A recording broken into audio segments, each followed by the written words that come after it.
Hello, everyone, and welcome back to the first edition podcast. Da-da-da, featuring Greater Gem, Pokerand, Connor, Tom, and Randolph, aka Andrew. You know, big.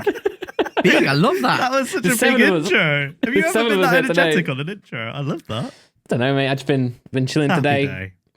Yeah, working on my music studio again. I'm going a bit crazy. I've not posted on Randolph Pokemon in like 2-3 weeks now. I'm literally like, I'm enjoying life too much. Yeah, it's starting to get to me now. I'm starting to miss it. So I think I need to start the channel back up soon. But how you guys been? Good. We came and saw you earlier. Was it this week? Was this week? Yeah. We snuck down to London. I was like, hello, and then we left after about 15 minutes. Yeah, it was a quick. I want to say it was a drive-by, but not as vicious. Yeah, it wasn't. Yeah. Like, oh, hi. You're right, mate. Dodge this. Yeah, obviously, I mean, lockdown is starting to ease now as well, isn't it? They've got the rule of 6 households and stuff. It's very sick, man. So we were in there for maybe 2 minutes before you forced us to open a pack. Yeah, I was like, let's do a quick 1-pack battle. You won. But no, it's very cool. You won because you opened 3 packs. Yeah, we actually I pulled a Glacian, right? You did? Pretty sure. Pulled a Glacian, mate. Get in. Little Hidden Fates pack. But yeah, everything's moving forward. You guys finally got all the submissions through. You got everything sorted. And then I guess the first topic, PSA, hit everyone by surprise, including you guys, right? With the... I think closure. It's not necessarily a closure like it was back in, when COVID first hit California, but they are halting services, right? Apart from walk-in. Yeah, so it was really fun. The website was down. Greater Gem was down for a couple of days whilst I did quite big changes on it. Made sure it was ready, for the new pricing. And then PSA were like, actually, nah. So that was nice. And it's gone. Yeah, everybody on a Facebook group was like, oh, it took them a few days of the website being down to do literally nothing. I was like, oh, yeah, thanks. Yeah, we just left it. And then we were like, oh, we knew this was going to come. This is huge news, though. Like huge PSA news, Card to actually close their doors for submissions, in effect, for 3 months as well. It isn't a small amount. It's not like, oh, we're going to catch up for a month or a week. Yeah. We shut for a week at a time. It's a full fiscal quarter, right? Because it goes Jan to March, and then April through June is a quarter of like the fiscal year, especially in America where tax year runs from Jan 1st to December 31st. They was like, don't need income this month, this quarter.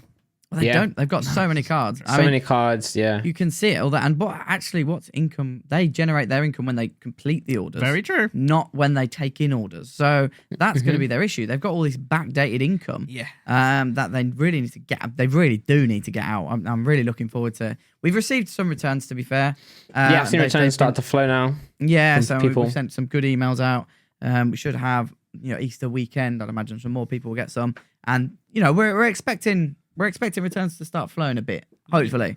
But I said this in my update video, so if you're from there, they've received 3 months post in 3 days, and they've closed for 3 months.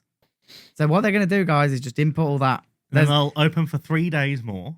And then it'll go down again. Yeah, it's pretty mind-blowing, really, especially this news coming so quick, really, after the price increase, and you can tell that they might have had this in the back of their mind for a long. You can tell that they didn't want to close submissions. They thought that they could get it. They thought that they could get over the blockage. They thought they could get through it, increasing the price. Tried to do help, but it didn't help. I'm assuming because if they got 3 days post in, 3 months post in 3 days after the price increase, then it's like what can you do there? You can't put the price up again, otherwise that's acting too what's the word? Yeah. So I think the best thing to do is just close. Let's just get through this and get them out and get through it. I think, to be honest, though, if you think about it, really, it's like it's not going to be that much time that you're losing out on. It seems like it is, but obviously, hopefully, July comes and hopefully they've got through a lot of it. Obviously they're gonna get through that 3 days input in, but then hopefully a lot of the stuff's starting to flow. So maybe by July 1st, the whole thing will be a little bit quicker. So in reality, you're gonna plugs up. Yeah, yeah. I mean, who knows? The thing is, as soon as they reopen, you're gonna have the problem is the cards aren't going away. It's not like if people still want to grade them. It's not like the old days where everyone just had a binder. Now, if you're getting Shining Fates, you want to grade them. It's a capacity issue. So, in my opinion, I think it was the right thing to do right now. However, unless they're going to go out there and double their staff capacity, I don't know what else they can do. I'm having Yeah, a it's very true. vivid mental image of a board meeting where there was like, I know what'll stop submissions. Double the price. Everyone was like, Yeah. great Bravo, idea. bravo. Yeah. Like, unbelievable. And then they accepted it for a week and were like, That didn't work. Yeah, yikes. I mean, listen. It tells you exactly where the graded card market is at, really, because the price. Looking back, the price was good before. It was very, very good in terms of the value that is likely going to come back in, no matter what grade it is. That's a crazy part as well. You used to send cards to PSA to hopefully hit that grade. Hit the gem. Maybe get the 9 is okay, whereas now you can send a certain card and it can get a 6 and 7 and you're still going to make profit on the price you pay, at least, and even if you're not going to sell it, even if it's just purely for your personal collection, that price is still better than you could go and buy it at. Yeah, you're always going to make money on those old prices for that grading fee, right? You're never not going to make £9 back. I don't know a graded advanced action cards sell for £9. Yeah. So, everything else is better than that in most people's estimations. I'd buy a common Pikachu from Vivid Voltage or something, or if it was a 10, I'd pay like 20, 30 quid for that for a common. Yeah. And some people would pay more if it was there in front of them, So then they doubled the price. And again, if they've doubled the price and they're still getting cards submitted, that still shows you the value of that market, of the value of a graded card. And that's not just if you're going to go and flip it, that's also a value to someone, how much they treasure that card or that item. So, I honestly wouldn't be surprised if you see prices increase more across the board of all grading companies, really, because I think they've done it also for competition reasons, right? So everyone at the moment is going, oh, well done, CGC, thank you so much, you're getting the quicker turnarounds, thank you so much. And then it's like, PSA have been like, no, not anymore. Baptism by fire. Yeah, they've stopped them accepting, because they've just been accepting post and putting it in warehouses. Like, it takes 3 months to input. So they've just been accepting all this post, piling up, and then they've just stopped it and they've gone. I would be very surprised if CGC can handle a month of PSA's post. I'd be surprised by that. Yeah, and I think CGC, like what an actual, like, not a surprise, but I don't think any of us saw CGC growing that fast either. Which I guess it credit to them as well for managing it. Credit to all the companies, but also it's just, again, it's the demand, it's the amount people want these cards in slabs, in grading as well. But it's not even just the grading anymore. People just want in a location. It's ferocious. We've got it here. Like, it's ferocious. I've got people calling me today asking when we can grade their cards and what are the new prices in July. I don't know. Like, in the nicest way. I know what the prices are based on the system that was implemented a few weeks ago, but how do we know that's going to stay the same? Yeah, they just changed you have no idea now. The prices. Yeah, so there's no way I can give advice based on that. But honestly, the demand is ferocious. Like, people just want it, and they want the cards in slabs. It'd be an interesting time over the next 2-3 months to see what happens, really. I guess one way you could look at it is obviously they've got a big new warehouse, new complex, right? That was the original, like, 250,000 square foot, I believe. Like, they got a new one. 62,500. But is that another new one? So the 62,500 they added a few months ago, and Okay, now right. they're adding another 58,000 square feet. Got I you, don't know got those you. numbers off the top of my head. I can just see your browser. Yeah, I Cheated. Yeah. yeah. Well, yeah. So it's pretty. Yeah. Well, the thing is that they might think that if they can stop for 3 months, right? Hopefully by that time they'll be able to implement these new buildings and staff and stuff. And by the time that's in, hopefully they can just then triple or whatever they want to do with it. So it might not just be like, it might not just be to get over these 3 days that they say was so many cards or the other backlog. It's just to also, as a business, to get the staff trained, to get the graders trained, to get the people into the buildings, to get the buildings ready. And at that point, they can get everything done faster. So it might just be like, let's, many different reasons. I think it's not really a surprise, right? I think when I saw the news, I was like, oh my God, this is crazy. But I don't think any of us, it's what a lot of people wanted, right? Look on comments on PSA card, Instagram, you see a lot of people saying, just stop taking in submissions. The thing is, now they have, and everyone's like, but when are you open again? No, but I would say that's a pressure we felt here. Yeah, 100%. That's a constant 100%. pressure we felt here, because we've got the pressure from everyone else who submitted before, And then we've got all the new submitters who are like, I want to get my cards to PSA. So it's a constant battle and balance to try and keep both sides happy. We've seen that argument multiple times on the Facebook where someone's like, well, why don't Graded Gem just stop accepting submissions and that'll stop the things going to PSA? And then you'll have someone comment back, Ludkins exist, I'll just send there instead. Like, either way, it's going to PSA. Then you'll have someone else going, yes, but I want to grade my cards with Graded Gem, so everyone else should stop. Like, what? Yeah, How does that make any sense? That's not going to help. Just to put it out there, that isn't the voice of General. It's how I read the Facebook voice that comments. Tom makes when he speaks Facebook, about somebody else. That's the Facebook in comment general. voice. Well, It doesn't so matter if it's good or bad. I speak to you guys a lot regularly, of course, and I hear you guys say stories, about the Facebook, even on the podcast as well. You say, we had to deal with this on Facebook. But I never been in there. I just chat to you guys. So I went in there the other day, and bro, it's brutal, man. I feel like it's so unfair as well. Like some stuff's warranted, but it's like, but that. I feel like people worried about their cards and worried about PSA in general is normal, right? What I don't understand is how people don't understand that you don't grade the cards. Your job is to send the cards to PSA, and after that, it's not. You can't do anything.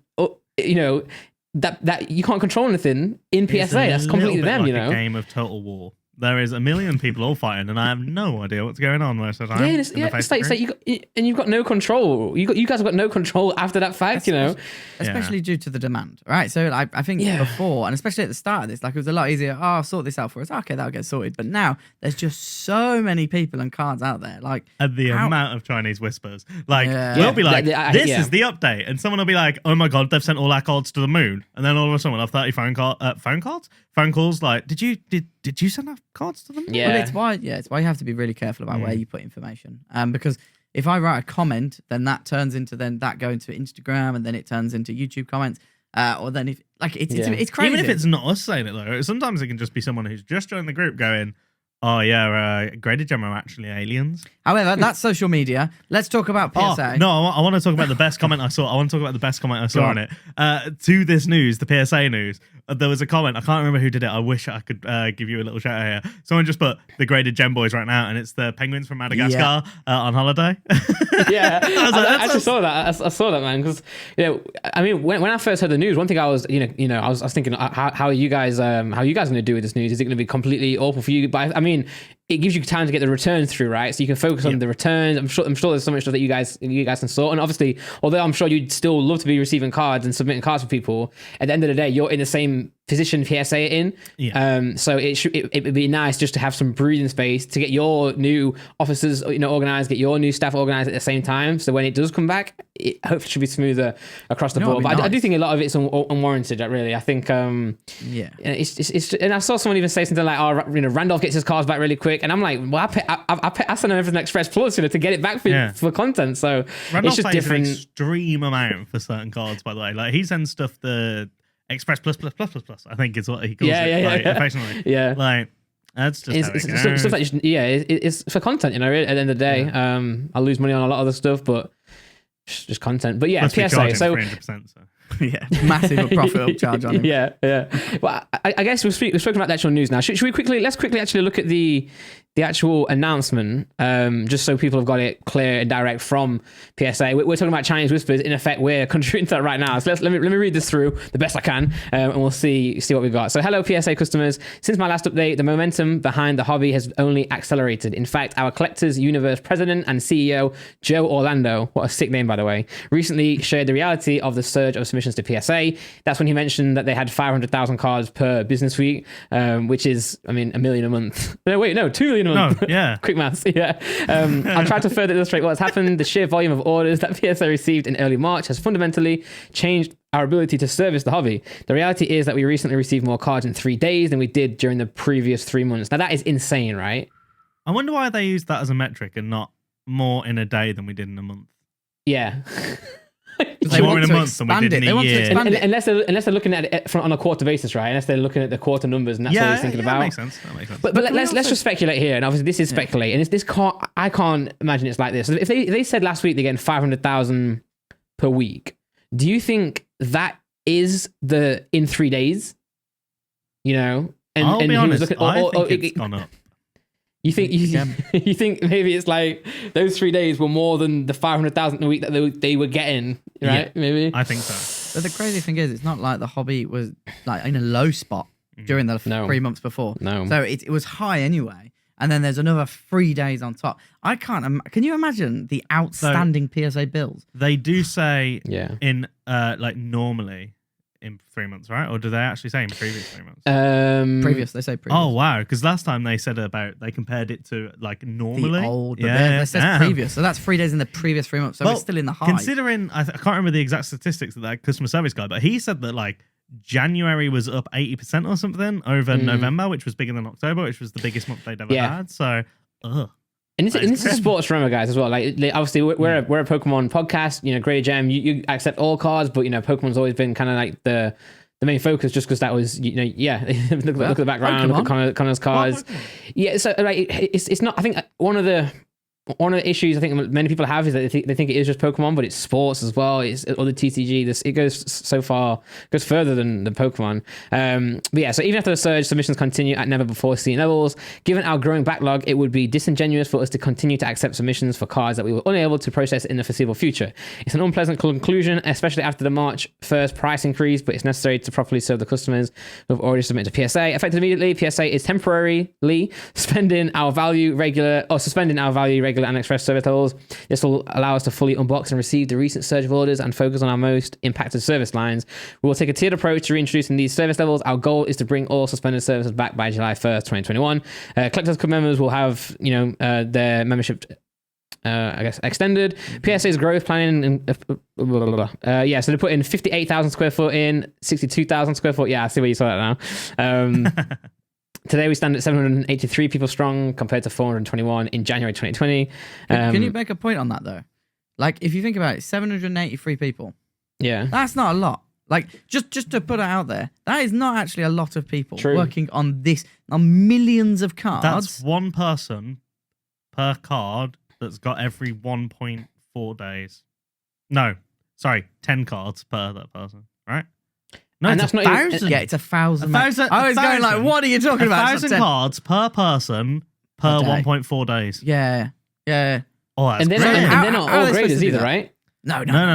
You know, most of it will be logistics. Most of it will be the boxes. Most of it will be deliveries out. Yeah, I was going to say, I'm not surprised if like 100 of that is just the FedEx delivery drivers. Yeah. They're just dumping 500,000 cards a week on their doorstep. Yeah, graphics designers, website donnies, Managers, like at the end of the day, you need people to manage these An people. expert in Funko Pops. Yeah, you're not going to have graders. What are we going to speculate? What, 250, 300 graders? I don't even think. Well, no, I don't think so because look, I mean, 421. Although to be fair, I feel like this number here, right? And how many graders are in there? I feel like this number, the increase, the difference between the two, will be a big proportion of that graders. I think. I don't know because it takes so long to train graders. Like True. Before, I'm pretty sure their senior grading process training was like over 3 years. Yeah, so you had the tiered approach to grading. So you couldn't be a senior grader unless you'd been there for 3 years. Yeah, so like junior graders, I'm still going to say that needs 6 months at least. I don't know. But I think they only had the job vacancy up for graders once. I think everything else was like other stuff, customer service. Which is mind blowing all the way through. But the thing is, they can't let the standard drop, right? So you can't just bring in hundreds of people to grade and then the grades are all over the place. Oh, exactly. Because then you've wrecked your brand. So they've got to be. That's probably the most important for sure part of their business. They've got to make sure integrity, consistency, and integrity, consistency, getting those grades in there that are exactly the same from grader A to grader B. He's more harsh than me. Yeah, it's incredible. Very close though. Very, we are very close. So please also know that PSA is working on physical office expansion to new international markets, which is interesting, and for the first time, new grading locations in the United States. That's a big one as well, because even though in the past they've moved offices elsewhere and had different different locations, it would always be grading in California. Again, like you say, because they want to keep the grading consistent, and they want to make sure they can control that as much as possible. You can outsource certain things, customer service, graphic design. I don't know how I was bring up graphic design, but you can outsource many things. There's one graphic designer there, and you keep shouting him out, man. There's one guy. The guy who made this logo. That graphic design guy. But it's much harder to, branch out graders, especially elsewhere. So that's interesting too. This will help diffuse submissions across multiple locations and allow PSA to tap into new grading talent across the hobby. More information will be announced in the near future. That's pretty much it. This announcement puts out existing customers first. You have been extremely patient in waiting for your cards. This change will help you get your cards faster. I mean, yeah, like honestly, again, the same thing, all businesses, Grader Gem, a PSA, what do they want to do? They want to, act as a service to their customers and get what they're offering done as quick as possible, So I think a lot of people forget that. Like, we're happy to return cards. I think PSA are happy to return cards. Plus, they don't get paid to that point. So they want their money, and that means they want the return. The interesting point there is the one about the new grade. I mean, we can talk about the international markets as well, but the new grading locations. I've got an in the this. USA. I don't think they're going to be grading I don't think they're going to be grading Pokemon in different locations. No. Or sports in different locations. What they'll be doing is they'll be going, right, TCG in this location, sports in this location, because consistency and quality of the grading is the most important thing. But this is what I'm thinking. Go on. So you've got senior graders, loads of them at PSA, right? Maybe, I don't know, 50, 100, whatever. Yeah. It's easy for people to relocate in the US. And the problem with California is it's the most expensive place on the planet. Like, the taxes are the highest out of any state in America. You could move that to somewhere like, I don't know, Delaware. And Texas. A lot of people moving to Texas. Move it to Texas. You can a lot of Californians, they literally, going to Texas. To the Midwest somewhere. And you're not going to have to pay the massive taxes. You're going to have loads of land to be able to build space. And take 50% of your graders, your senior graders, I mean, and just give them a good bonus to move. They'll like it anyway. Big countryside. A lot of people like that stuff. We like that stuff. And they'll do it. They're not going to move all the way to Australia. They're not going to move to central Denmark. Like, they're not going to do that. But they might move, I don't know, 1,000 miles east. To be fair, the private institution who bought them, they'll be very well aware of taxes. Yeah. And they'll know that. Whoever when PSA was made and created, it would have just been done in California, right? That would have just happened.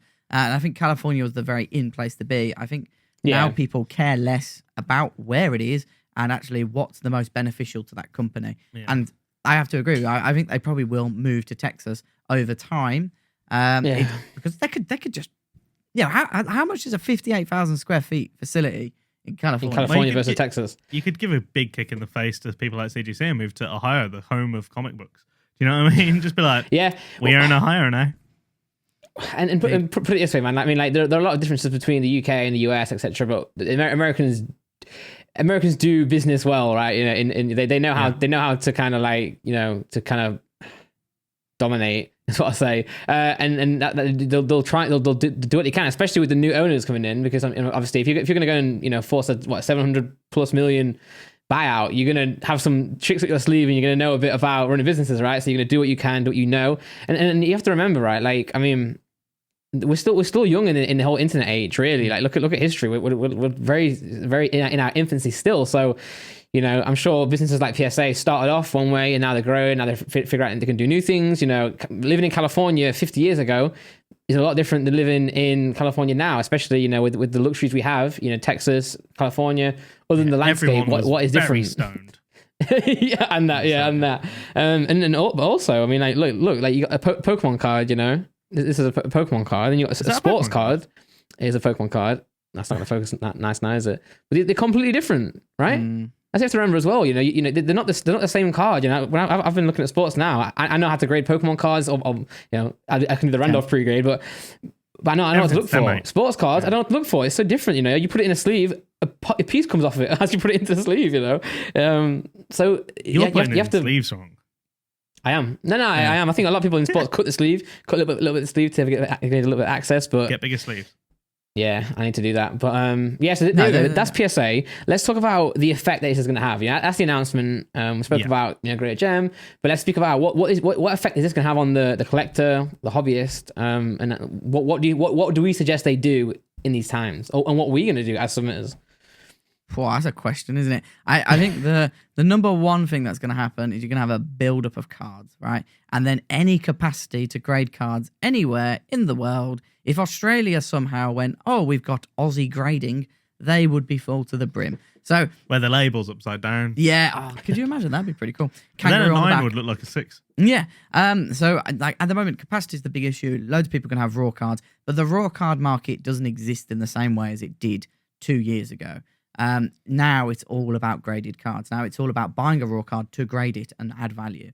So it's going to be very interesting to see what happens. I think CGC, BGS, they're going to get so many cards.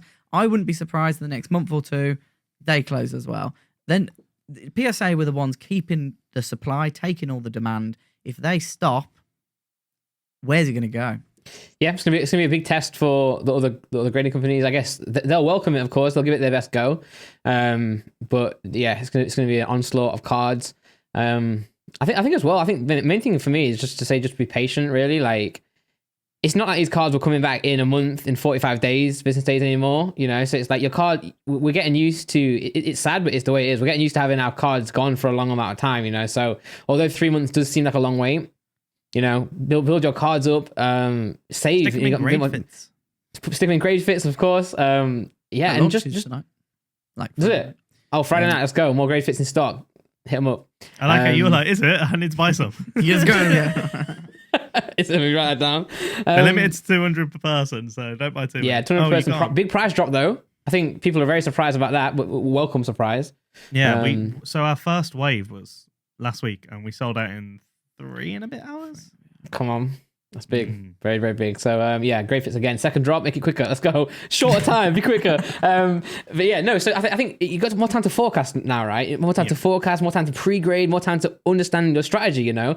And you do have to have a strategy with this amount of time it's taking. And look, it's not going to go, things might speed up a little bit. It's not going to go back to 45 days in July, you know? So be prepared for your cards to be out for a while, you know, organize them and figure out what you want to do. I think I wouldn't panic. It's not the end of the world. But I speak about this with about Pokemon and Money video. There is kind of like a dependency and a reliance on Pokemon at the moment in people's lives. It's got a much bigger importance. This is going to matter to thousands of people across the globe, tens of thousands, hundreds of thousands. This news is huge. The biggest grading company is saying, no, we don't want your cards. What business says that? Like, what, Randall, if I went to you, I'll give you some money, go and do a promotional video, and you went, nah, I'm all right, thanks, mate. Like, to be fair, taking my money, you probably would. It wouldn't be enough. But you know what I mean? Like, that's what I'm trying to say. Like, what businesses don't do this unless it's serious. You know, Coca-Cola and McDonald's don't go, I don't really fancy large fries today. But businesses do this in the other way of doing like limited edition stuff. Yeah. Like, it's still, even though at the moment PSA are not accepting any income, like in terms of cards, you know, the day they open, they're going to get like more attention probably than they had in the last few weeks, because everyone's going to be like, okay, well, we've got 3 months worth of cards now. They've done their new limited edition opening time of another week, so let's get everything in. The problem is that this is the big thing for me is a PSA card. Like, I think they're taking 3 months off. So we took a week off, and we take a week off to like just plan. Yeah. Well, we took a bit more than the week off. No, that was because of the price change. I mean, the plan this year was to go 3 weeks and a week off. That was kind of the plan, you know, make sure we're getting the stuff out there quicker and, you know, everyone's happy.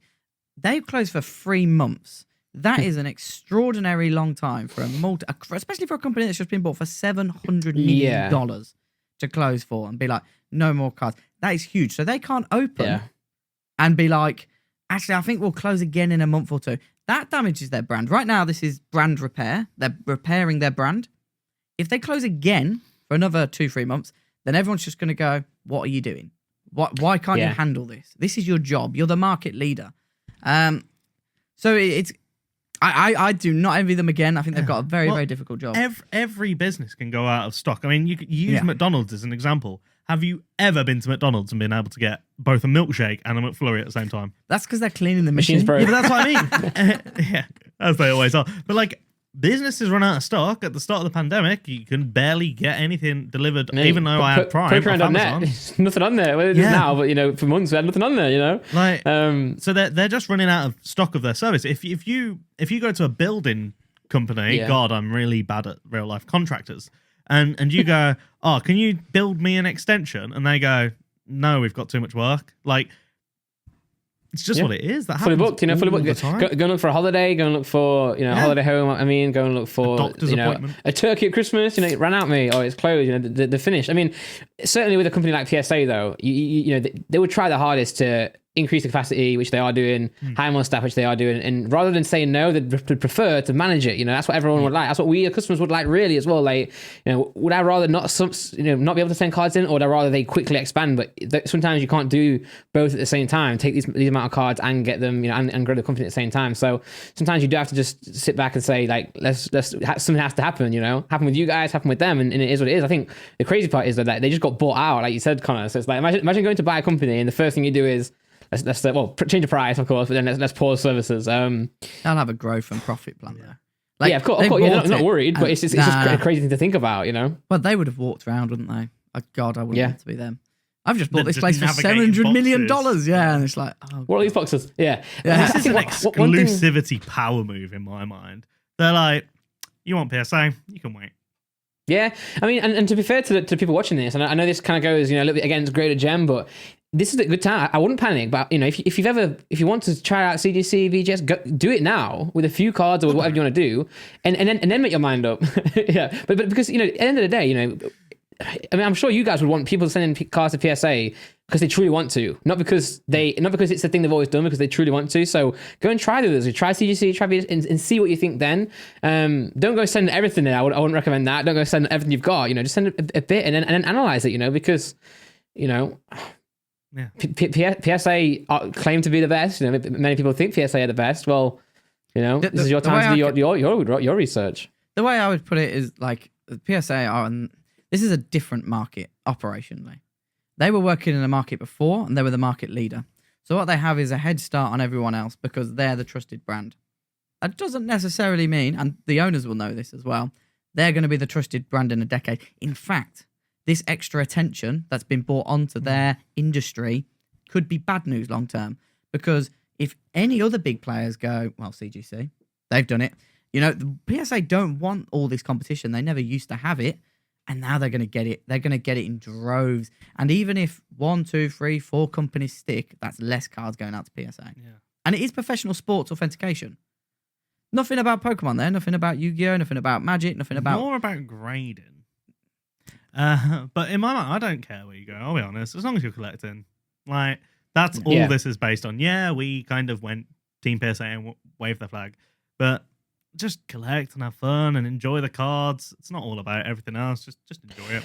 Enjoy the and I think many new people into the hobby, into collecting, into, you know, grading cards. I think one thing that seems to be, it's going to sound like a little bit weird right now, is one thing people do forget is about the grade itself. You know, I think much of it nowadays is about putting it into a slab and making it worth, you know, £200 where before it was worth £50. That's a lot of the focus, when in reality is you're paying for the grade. You know, the reason PSA exists is, yes, obviously to keep your card safe, but more than that, it's to give it a definitive, you know, level of condition. You know, we at Pokerang, we don't sell any other card that isn't pack fresh. At least, yeah, anyway. So everything we do, we know that I've packed it, or the staff have packed it, and it's gone straight onto the website. So straight into a sleeve, straight into a top loader or a grade fit, and then out to the customer. So, but on eBay, we know that, you know, near mint, is that near mint? I'm not sure. You know, you buy it, you think that's not near mint, you know, that's excellent. You know, people say this card's good condition. To someone who's new, that'll mean it's a good condition, but we know good condition is not a very good condition. So, and then there's very good. Everyone's a grader. Not everyone's a grader. So if you went near mint, that means to me a 7 as a minimum. If I look at your card, if you sold me a raw card near mint, it's not a 7. And I'll know, I'll be one of the few people who know, then I'm going to be disappointed. So it's getting that scale, have that definitive answer, like you say. Yeah. And PSA have offered that for so long now. Yeah, that's why they exist. That's the main reason they exist. So I can come to you and say, Connor, do you want to buy my card? And you'll say, what condition is it? And instead of saying, you know, it's good, I'll say it's near mint, or it's mint 9. You know, it's the definitive grade 9. That's where the value is. You know, the barcode on the slab is a lot. It's a lot of the portion of why we pay for grading. That's the service. You know, it's not just getting your card in a fancy slab. You know, so yeah, I think the hobby's changing. As you said, I think the hobby's changing. People aren't only sending it in to PSA for that reason. They're also sending it in to get a case on it, to get, you know, a value on it, and that's the reality we live in. But it's just growing and growing, you know. And if the biggest grader have to stop their service and they're getting 500,000 cards per week, potentially more now, you do have to ask like where is this going? Because I mean, to the moon. One way or To the the moon. other, there's going to be millions of graded cards coming into the market. Whatever happens, that is happening. And in the next 3 months, I think we'll see an acceleration, especially of the express services. I think PSA have got any express services lingering about, they'll get them out in the next 3 months. Because they want to reopen those express services because they make absolute loads of money on that. yeah, of course, yeah. Bank. I think that's one of the most surprising things, like when you see the pause of the services, apart from the walk-in or the Super Express, whatever they call it. It's very. In fact, they have paused bulk, right? Their bulk for a long time. In fact, then I guess value, and I'm not sure the names of PSA things, but then different ones went. But for them to come and say we're going to stop Express as well is pretty crazy because obviously the margins are most likely better there, and you'd hope that less people send Express. But if even Express is getting too much, and paying these extortionate amounts, then it's like, look at the value of these cards. Express is $150 a card. How long does it take someone to grade a card? Because I can promise you that you're not paying them $150 per however many minutes that takes. No, As if you you're worked gonna on get more commission. experienced grader. You're gonna get inputted first. That's the value of Express. Yeah. It's not. There's not some super Same speed service. guy. No, it's the same service. Like, Yeah, it's exactly. You might have a more senior grader grade it, perhaps. Yeah, it's He's kind got of the front of the tree, right? That's what it is. Higher and higher levels. Yeah, but realistically, it's you're getting the card back in the PSA case, and you'll get the card back in the PSA case. It's just the time that's the only difference, and it's quite ironic because the time is factored by their service.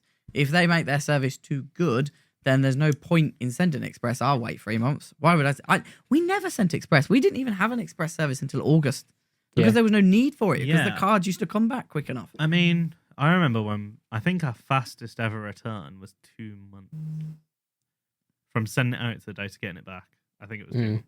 Yeah, on standard. Fastest ever, yeah.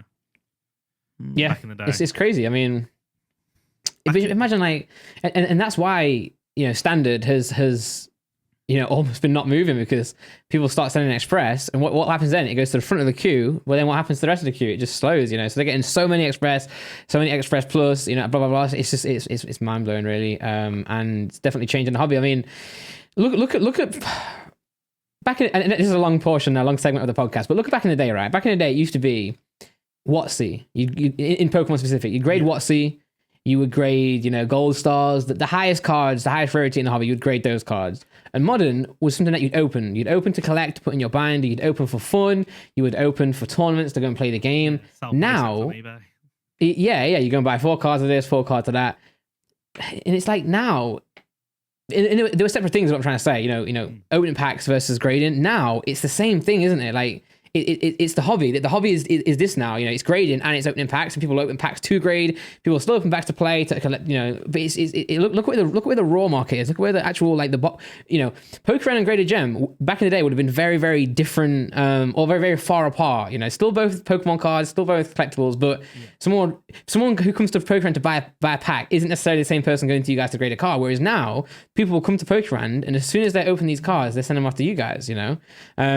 And that's crazy. And the fact that Pokemon are selling out, the fact that Pokemon, this brand, who by the way are so much bigger than PSA, right? Nice. Pokemon themselves are sold out. What do you think that's going to happen to PSA? Sports cards, boxes that were £100 at retail, selling for £1,000. People are fighting over them. People are physically fighting over them. In terms of Pokemon cards, you were saying people open modern to grade. Like, I think that's got to be over 80% of people who are opening modern, probably over 90%. Just going off your allocation for Shining Fates and stuff like that. Yeah, I know that every single box you sold is going to have at least 1 card come through. Yeah, or 2 PSA or 2 a grading company. Literally. But it makes sense, right? That's why the market is. It's not. That's the market's future. Yeah. In a decade's time, we'll all be trading PSA graded cards, and we'll all be buying them out of boxes and pulling them ourselves and putting the rest of the side to the bowl, which some people used to do. But personally, I think that's where it's going to go. I don't see the value of binders is so low now in comparison to the value of graded cards. It makes no sense for most monetary people. value. Yeah, obviously, collectible value. Maybe you could argue different. But I mean, if you've seen Panini, some Panini official products have graded cards in them now. You can open a pack and you got a graded card in there. Like it's it's mind blowing. So I think, and that's why people want to sell cards. Send cards because if Pokemon slows down, grading ain't gonna slow down because it's getting closer and closer. As in Pokemon to grade and sports to grade, and it's becoming the same thing. And I know many people, we spoke about this in the last podcast, are worried in terms of the playability of the game. But Pokemon are smart. They make the full arts versions of the base cards. They put the playable cards in sets. They put the playable card in promo tins. You can always get a Tyranitar V base. You can always get a Professor's Research base. They know what they're doing. They make these high end full arts, these alternate arts. Same card, but it's different design, and they're doing that because they need the collectors. They need the people who want to trade these things. They need the people who are going to collect and store these things. If they didn't, they wouldn't put a shiny Charizard in almost every set at the minute. They have to sell packs. And as long as if you're looking at strictly grading and strictly PSA, if as long as Pokemon are selling out, there's going to be people sending it in. So I think we'll be here in many years to come, 10, 20, 30.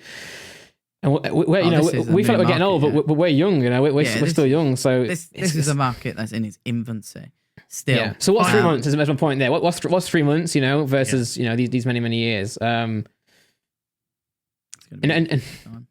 I wonder what look at Pokemon. I mean, the gold card. The gold stars. Remember those? They were maybe one or two. One per 2 boxes, 1.3 boxes. This Tyranitar full art V, this alternate art is like.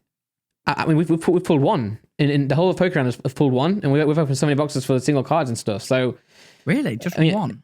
Yeah, right here. Because the amount of secrets is higher per set, and the amount of cards per set is higher. So your chance of getting any one secret from any one booster box is so low.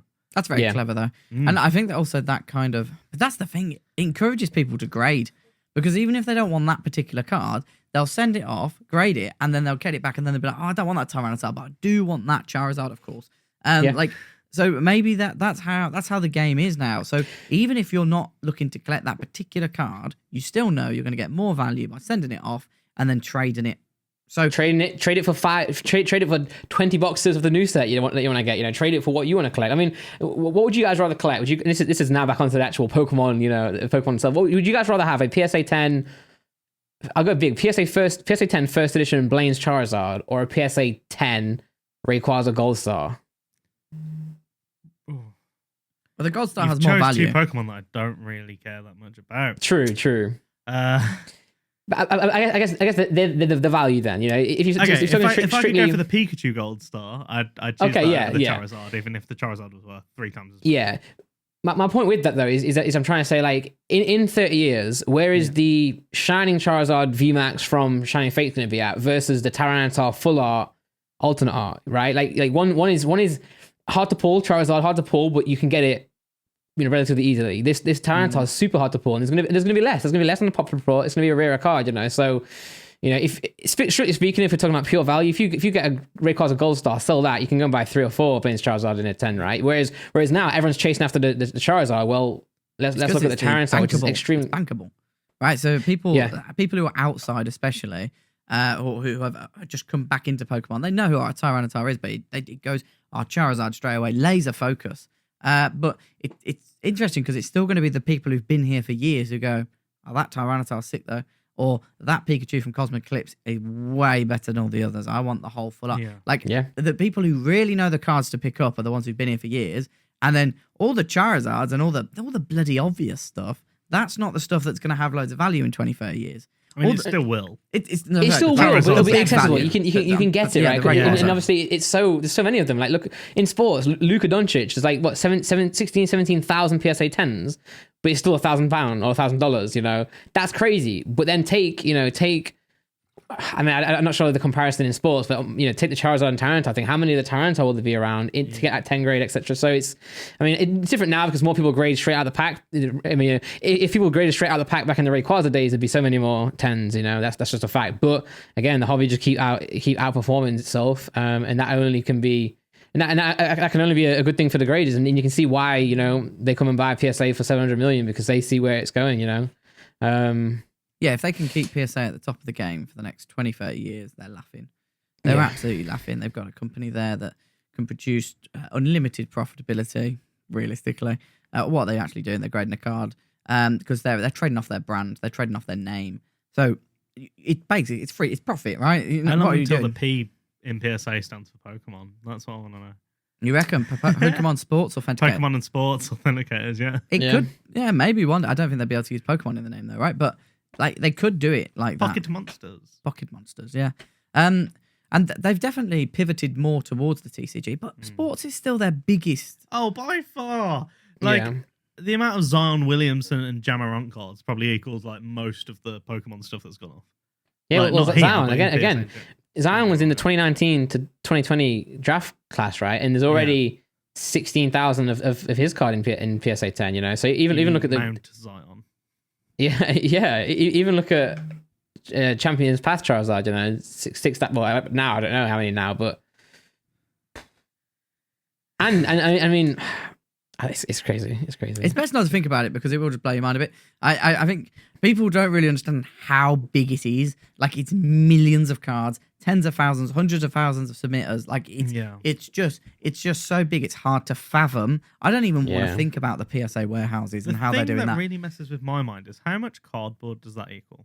Like when you think of that much cardboard being in the world in general, it's like, is it? That's a lot of cardboard. Why did they get all that cardboard? What makes me feel I don't know the answer to this, but what makes me feel sick is how much does this cost Pokemon to actually print? It can't be much, you know. Oh, it's profit, right? If from a purely business standpoint, this is a farce. This is a pyramid scheme. It's £3.99 per pack in the UK, right? 11 But what is cards. effectively, I don't know, 40 grams worth of cardboard, a little bit of ink and a little bit of holographic paper if you're lucky. 40 grams, 21 grams is a heavy pack, mate. 21 grams, there you go. There you go. That's half from what you're saying. I'd be getting double if I was getting your pack. I want your packs. I'm getting those sports cards, bro. You know what I mean? True. But the Mate, designers. these fat packs there, you know, you get a whole piece of cardboard or a truck in there. You know? It's the Panini the packs bus that literally drove come Zion with to the tournament. You've got that in the card. It's the ones that come with a diamond that always get me with Panini. Yeah. It's like, what? And then people send that to us in the post, and it's like we open it and we're like, oh, an actual diamond. I love how much that gets you. Every time, freaks me out because I'm every like, time. am I a jewel? Every time. What's So, going on? guys, I sit on my desk, and every time there's a card with a diamond in, Tom's like, "Have you seen the card with the diamond? Seen the card with the And then I diamond?" go, when this Shiny. comes back, it'll be a graded Gem. gem. Every time. Mic drop. Yeah. It's huge news. It's going to be very interesting about where it goes. And go and see the update video if you've got to this point in the podcast because you want to hear more about it. But the Do you know big what news. set you should Oh, do? Oh, you God's sake, I was about to do it. Do you know what Oh, your segue was? segue was- enough, bro. I was about to segue into his lovely bit, and you just Are you getting killed it. frosty, bro? Oh, I'm It's actually like quite there's cold. a chilling rain in here. I there's wanted to be definitely part of the rain. club. Go on, Connor. What were you going to say? I don't want to say it now. I'm really The big disappointed. news. I'm really disappointed. He cut me so off. Chilling Rain, as obviously we knew it was coming, but it's now been officially revealed. You know, obviously being revealed in rumors is different for it being officially revealed. So let me get this on the screen real quick. Here we go. Is that meant to? What is that? So this is Pokemon that you guys have not even seen, I doubt, because it's from Crown Tundra. So this is I've Calyrex. just started it. and this is Spectre. I mean, I haven't even played the games yet. I've been so busy, but yeah, pretty much this legendary Shadow Pokemon Mode. mounts this horse. Yeah, but anyway, Chilling Rain. In my opinion, this is probably the best name we've got so far from Sword and Shield. Vivid Voltage is up there, but it's hard to say. Darkness Ablaze, kind of cool. It sounds But I like a think Chilling Rain- Macklemore album. I mean, yeah, if you want. It sounds like a wannabe rap album. That's what it sounds like to me. Got you. Yeah, Chilling Rain. Yeah, Yeah. we have 5 pack artworks this time, which is obviously usually a little bit odd. That's because you've got the 3 birds, you've got the Galarian Moltres, the Galarian Articuno, and the Galarian Zapdos, which I think these pack artworks are beautiful. You know, I can see these in 20 years being something that you want to keep in a plastic box. The Then you got the Moltres full Calyrex art here is- and the other Calyrex there. Yeah, it's insane. We have some cards here as well. This is Man on a Calyrex horse. as well. Man on a horse. Man on a Yeah. horse. Of course, we have it's not in this article right here, but of course we know that Matchless Fighters is a Japanese set that will, that Chilling Rain will consist of. Maybe some more sets down the line, most likely some more sets down the line. And we've seen those cards, right? Yeah, we have. Should we have The a really quick cool look? Moltres. The I mean, look at this. That boy with the cheesy moon in the background. I'm glad they brought the legendary birdies in.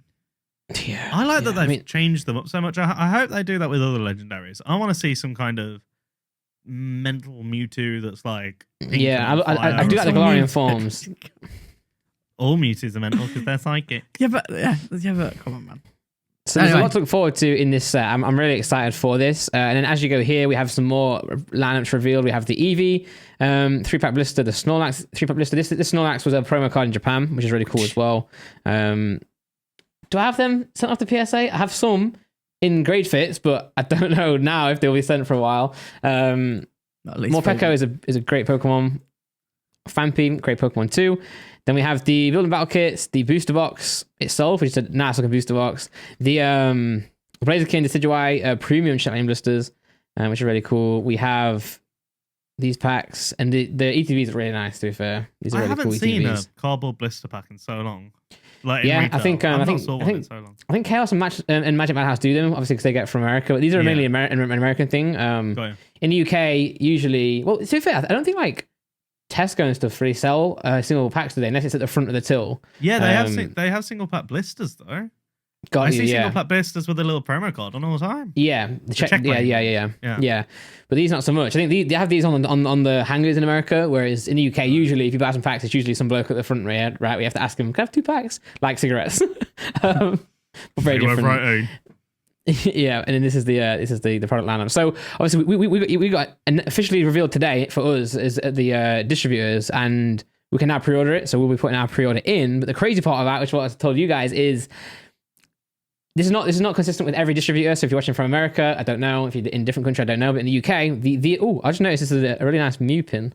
That's sick. The official UK distributor has announced that they are going to be putting maximum order caps on our orders. So I think it's consistent as well with many stores. I know other stores are the same as well. We've had a 60 case limit on what we can order, which is 360 boxes. And to put that in perspective, we didn't order enough battle styles, and we ordered 1,500 battle styles, just to be transparent. So we ordered 1,500, and now we can order that still now, but they're saying this is what you're going to get, So they're saying wave 1, you're going to get capped at 60, no matter what, which is 360 booster boxes, and then obviously a similar, restriction for the other products. And then wave 2, you can order what you want, but the allocations are still going to apply as normal on those. So it's a very interesting.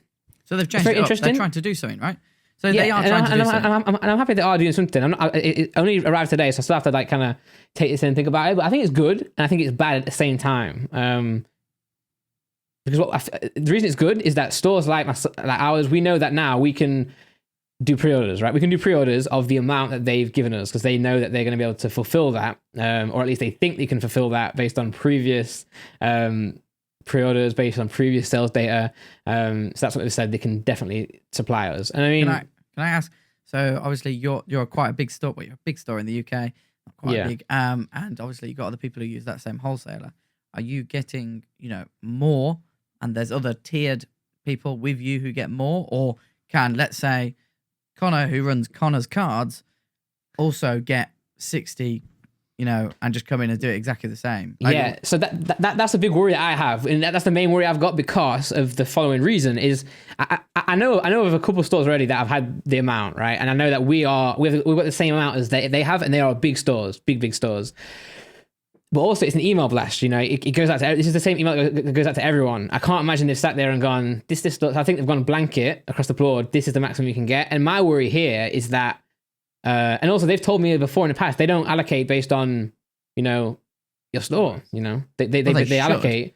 How they silly, should. What silly things. Well, so they say to me they don't allocate based on a percentage. So I ask, well, therefore you do give special treatment. So can we get our special treatment? When I ask for special treatment, they say we don't give special treatment. So it's like, which one is it? It has to be one of the two. It either has to be percentage, or it has to be, we take into account this store is a good store. This is doing it for the right reasons. Blah blah blah. So I don't know. But anyway, my worry is I think this limit is across the board. So the issue here is you're gonna have like stores like mine. Well, no, potential have stores like mine, Chaos Cards, Magic Madhouse, Total Cards, putting the price up, right? We know that stores put their price up because the less they get, because they have overheads to fill, they have expectations to meet, and if they aren't getting what they thought they're going to get, the price may increase. I'm not saying we're going to increase that price, but that's what happens. That's why stores increase their price. It's not just to ride the hype, or even though that's one of the reasons. It's also an operational thing. So now what you're going to get is those stores going higher in price, but also you're going to get anyone who has an account with this distributor getting this amount of boxes. So I could order the max amount,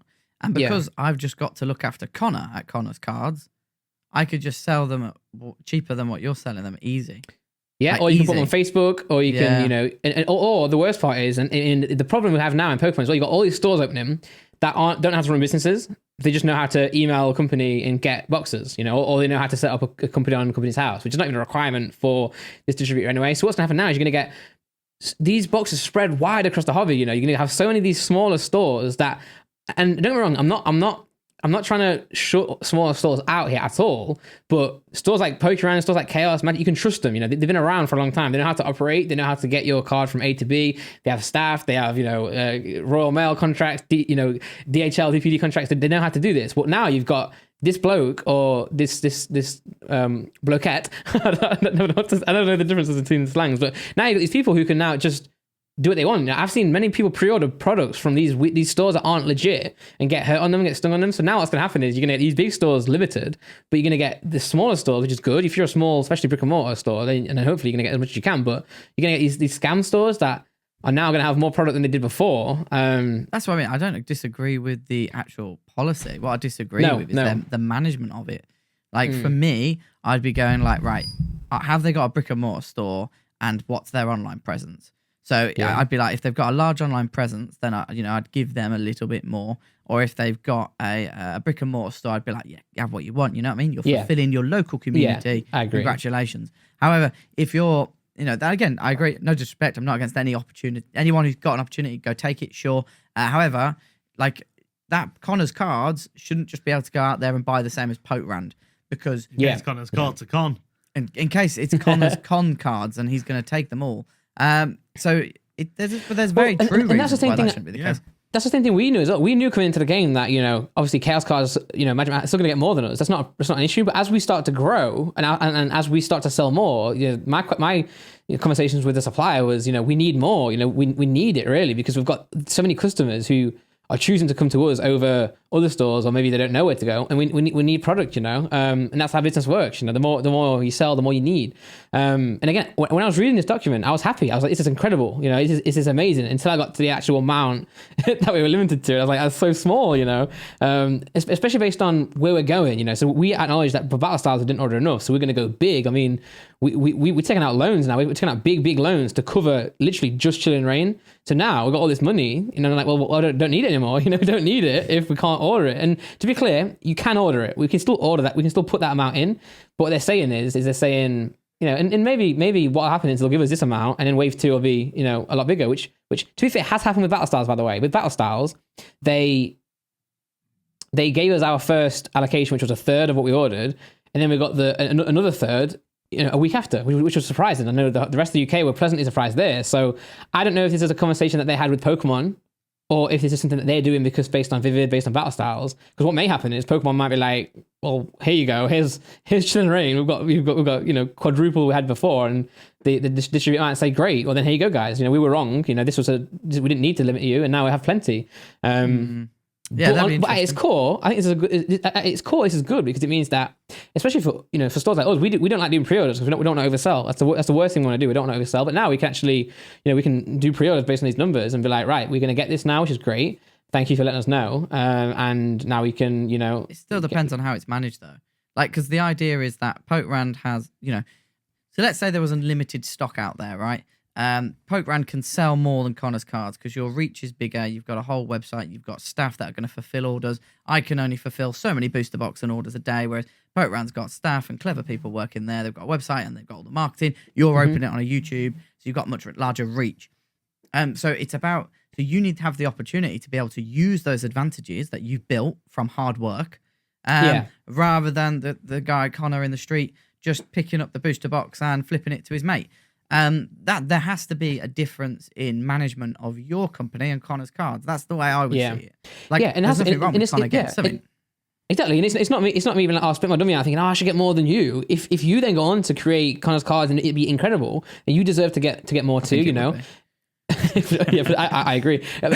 You can't expect to come into the game and get everything, and that's not what we're doing. We've been here for a long time now, and we've learned the trade. You know, and we're growing our store and we're doing great things. But then you'd hope that they see that. And to be fair, we have a conversation with the distributor. They're saying they love what we're doing, especially with the YouTube as well. We're bringing a lot of new people into the hobby, which is what they really enjoyed. You know, they're bringing players into the hobby, etc. So they were like, yeah, we're happy. We want you to get as much as possible, but it just doesn't exist. You know, it doesn't exist. So I have to see where it goes. I think it's, and again, that's why I think this announcement here, we have to see how it works. It could be incredible. It could be awful. You know, it could give, you know, illegitimate stores huge amounts of stock. That they can do whatever they want to do with, you know, and I know people accuse stores of going high in price, but it's nothing compared to what you see on Facebook. Is it also a problem that they've published to everyone that it's going to be limited? Because as soon as you go, oh, this is going to be limited, then Connor's going to be like, I'm buying everyone then. Like, there's less risk there. From a risk point of view, if that wholesaler's going, oh, Magic Madhouse are only gonna get this much, but you can also order that much. I'm gonna be like, oh well, thank you very much. Yeah. So maybe it's just. I'm glad they've done something, Mm-hmm, but I agree. it sounds like they need to manage it and communicate it a little bit better. Yeah, and to be clear, I don't know how much other stores have got. I know how much a few other stores have got, and they're big stores, you know. So either Pokemon is way bigger than I thought it was, or they're smaller than I thought they were, or it is blanket across everyone. That's the three things I can see. You just got to weigh it up, really. They knows, do look really? Absolutely sexy, though. Like, I've got to say, the set is amazing. Design on them, the Elite Trainer boxes, they look beautiful. Yeah. Well, being honest, Battlestars is the first set where we've had actual stock sitting there, which is a good thing. You know, I don't like selling out straight away. I like to manage it and like to spread it out. So it's been good, you know, to have it a bit spread out. But I feel like this, you know, Vivid Voltage, we sold what we sold, like, you know, the launch in the next 10, 20 seconds on Vivid Voltage, which was crazy. And this one hasn't been that. Obviously, this one's been slow. Obviously, we've got much more this time than we had of Vivid Voltage, but still, like, it's been slower. This set is going to be crazy though. Like the customer smells it's going to be limited, don't they? So they're like, oh, that'll probably still be there in 2 weeks, so maybe I'll buy it then. Or if they're like, that's going to be gone in 5 minutes, then they just jump on it immediately. Like, it's interesting customers' behavior, isn't it? Like, they change their behavior based on what they perceive other people's behavior to be. Yeah. I said this on Jake's on Pokenomics. I did a chat with him. Make sure you guys are going to check it out if you want to. He's going to come on the podcast one day as well, which will be great. I said to him, you know, people want what they can't have, and when they can get it, or when they have it, people want what they can't get. When they've got it, they don't want it anymore, and that's literally what it is. It's FOMO. It's the hype.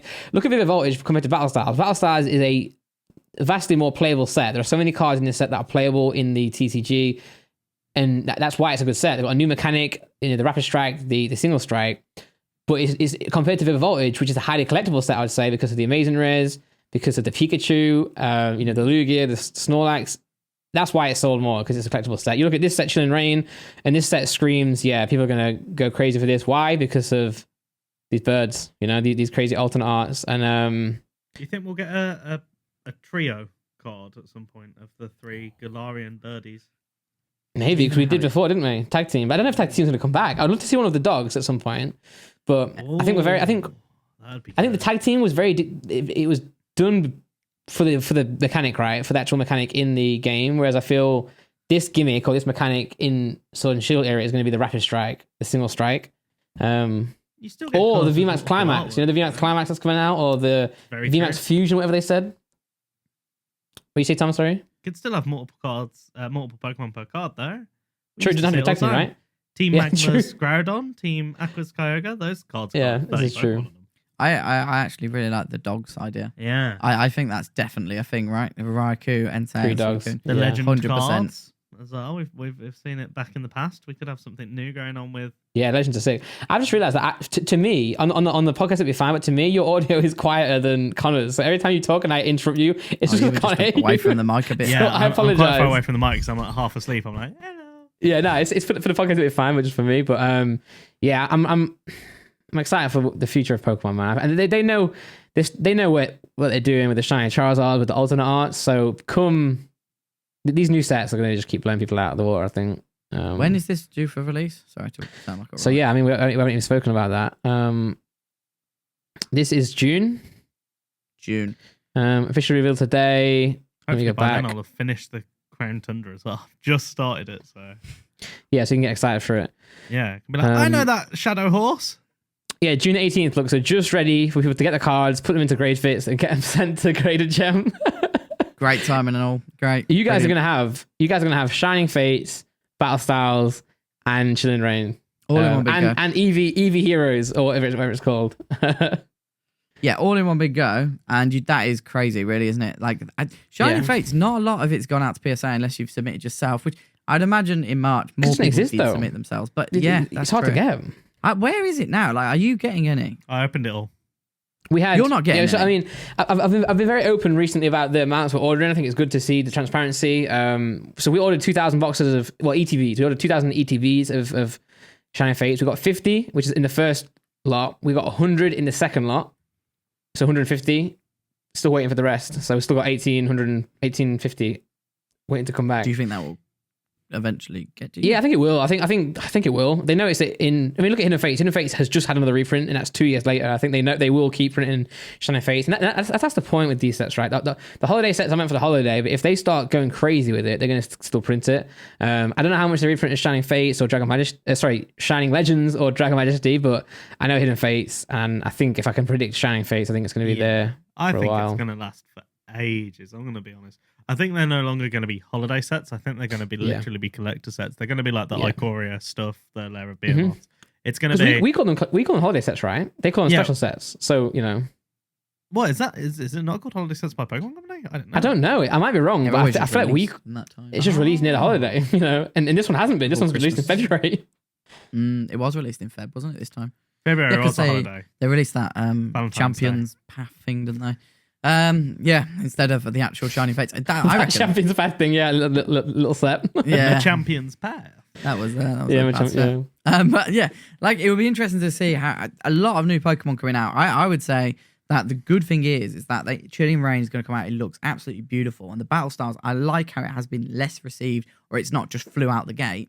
Because hopefully there's more appreciation for Battle Styles, and therefore that then builds into Chilling Reign. And then what Pokemon have got planned for the 25th anniversary after that is going to blow people's minds, I reckon. I've got a question. Go. We're about to come out of lockdown in the UK, at least partly. And by the time that this comes out, we're mostly pretty much going to be fully out of lockdown. What effect is that going to have on this release? A big one. I think a huge impact, because remember this hype started happening before Logan Paul. For those who are in Pokemon know this happened before Logan Paul. Yeah. I mean, PSA shut down before Logan Paul even came into the picture. That news was probably one of the things that sparked people getting even more interested. Wait, it shut down? I want to be a part of it again. People want what they can't get, right? So I think we haven't seen the world. We haven't seen the Pokemon or the trading card hype outside of COVID. This hype, you know what I'm saying? We're not seeing this wave without COVID yet, or without some sort of lockdown, some sort of restrictions, without the vaccine, or with the vaccine. Sorry. So, people are going to be out more, right? People are not going to be sitting at home browsing more, less money. If so you're spending like 100 quid on a booster box, that's 100 quid you're not spending on vodka when you're out. That's £100 you're not spending on meals. That's £100 you're not spending going 0 to 70 in a roller coaster in like 1 second. Yeah, and Pokemon's great, right? These cards are great, but that's an experience you can buy, and I think even us here with Graded Gem with Pokemon, we're very invested in Pokemon. I think all of us would still rather go and spend some real time in the real world with friends. If I could go watch a film at the cinema in IMAX right now, I would trade most Pokemon like them in general. Yeah. I miss the cinema so bad. Yes, what I would kind of caveat to that though is Pokemon, unfortunately or fortunately, whichever way you see it, has become an asset and an investable asset. And what young people at the moment, or especially at 20 to 30 years old, are absolutely obsessed with is holding assets, because we can't get in there because you can't buy a house.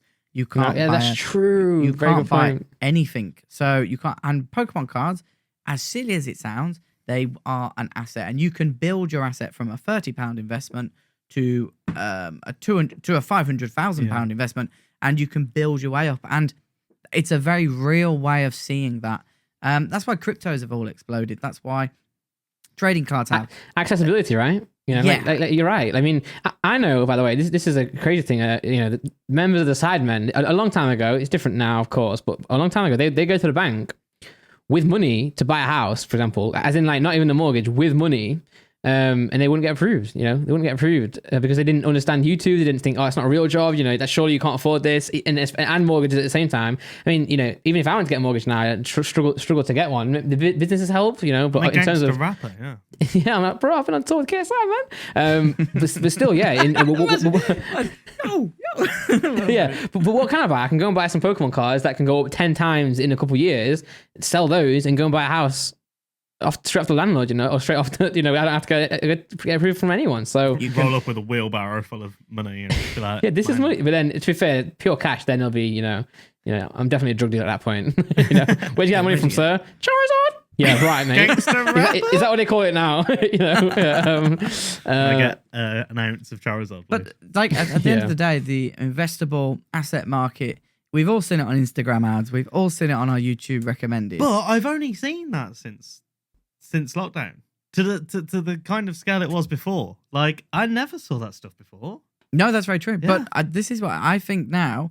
20 to 30-year-olds in that range are absolutely hooked on that sort of mentality of, because the problem is the accessibility to assets that you can actually save money in. You can't save money. Money is absolutely worthless, right? Like, in the nicest way possible. You put it in a bank and it stays there, and maybe it goes up by 1%.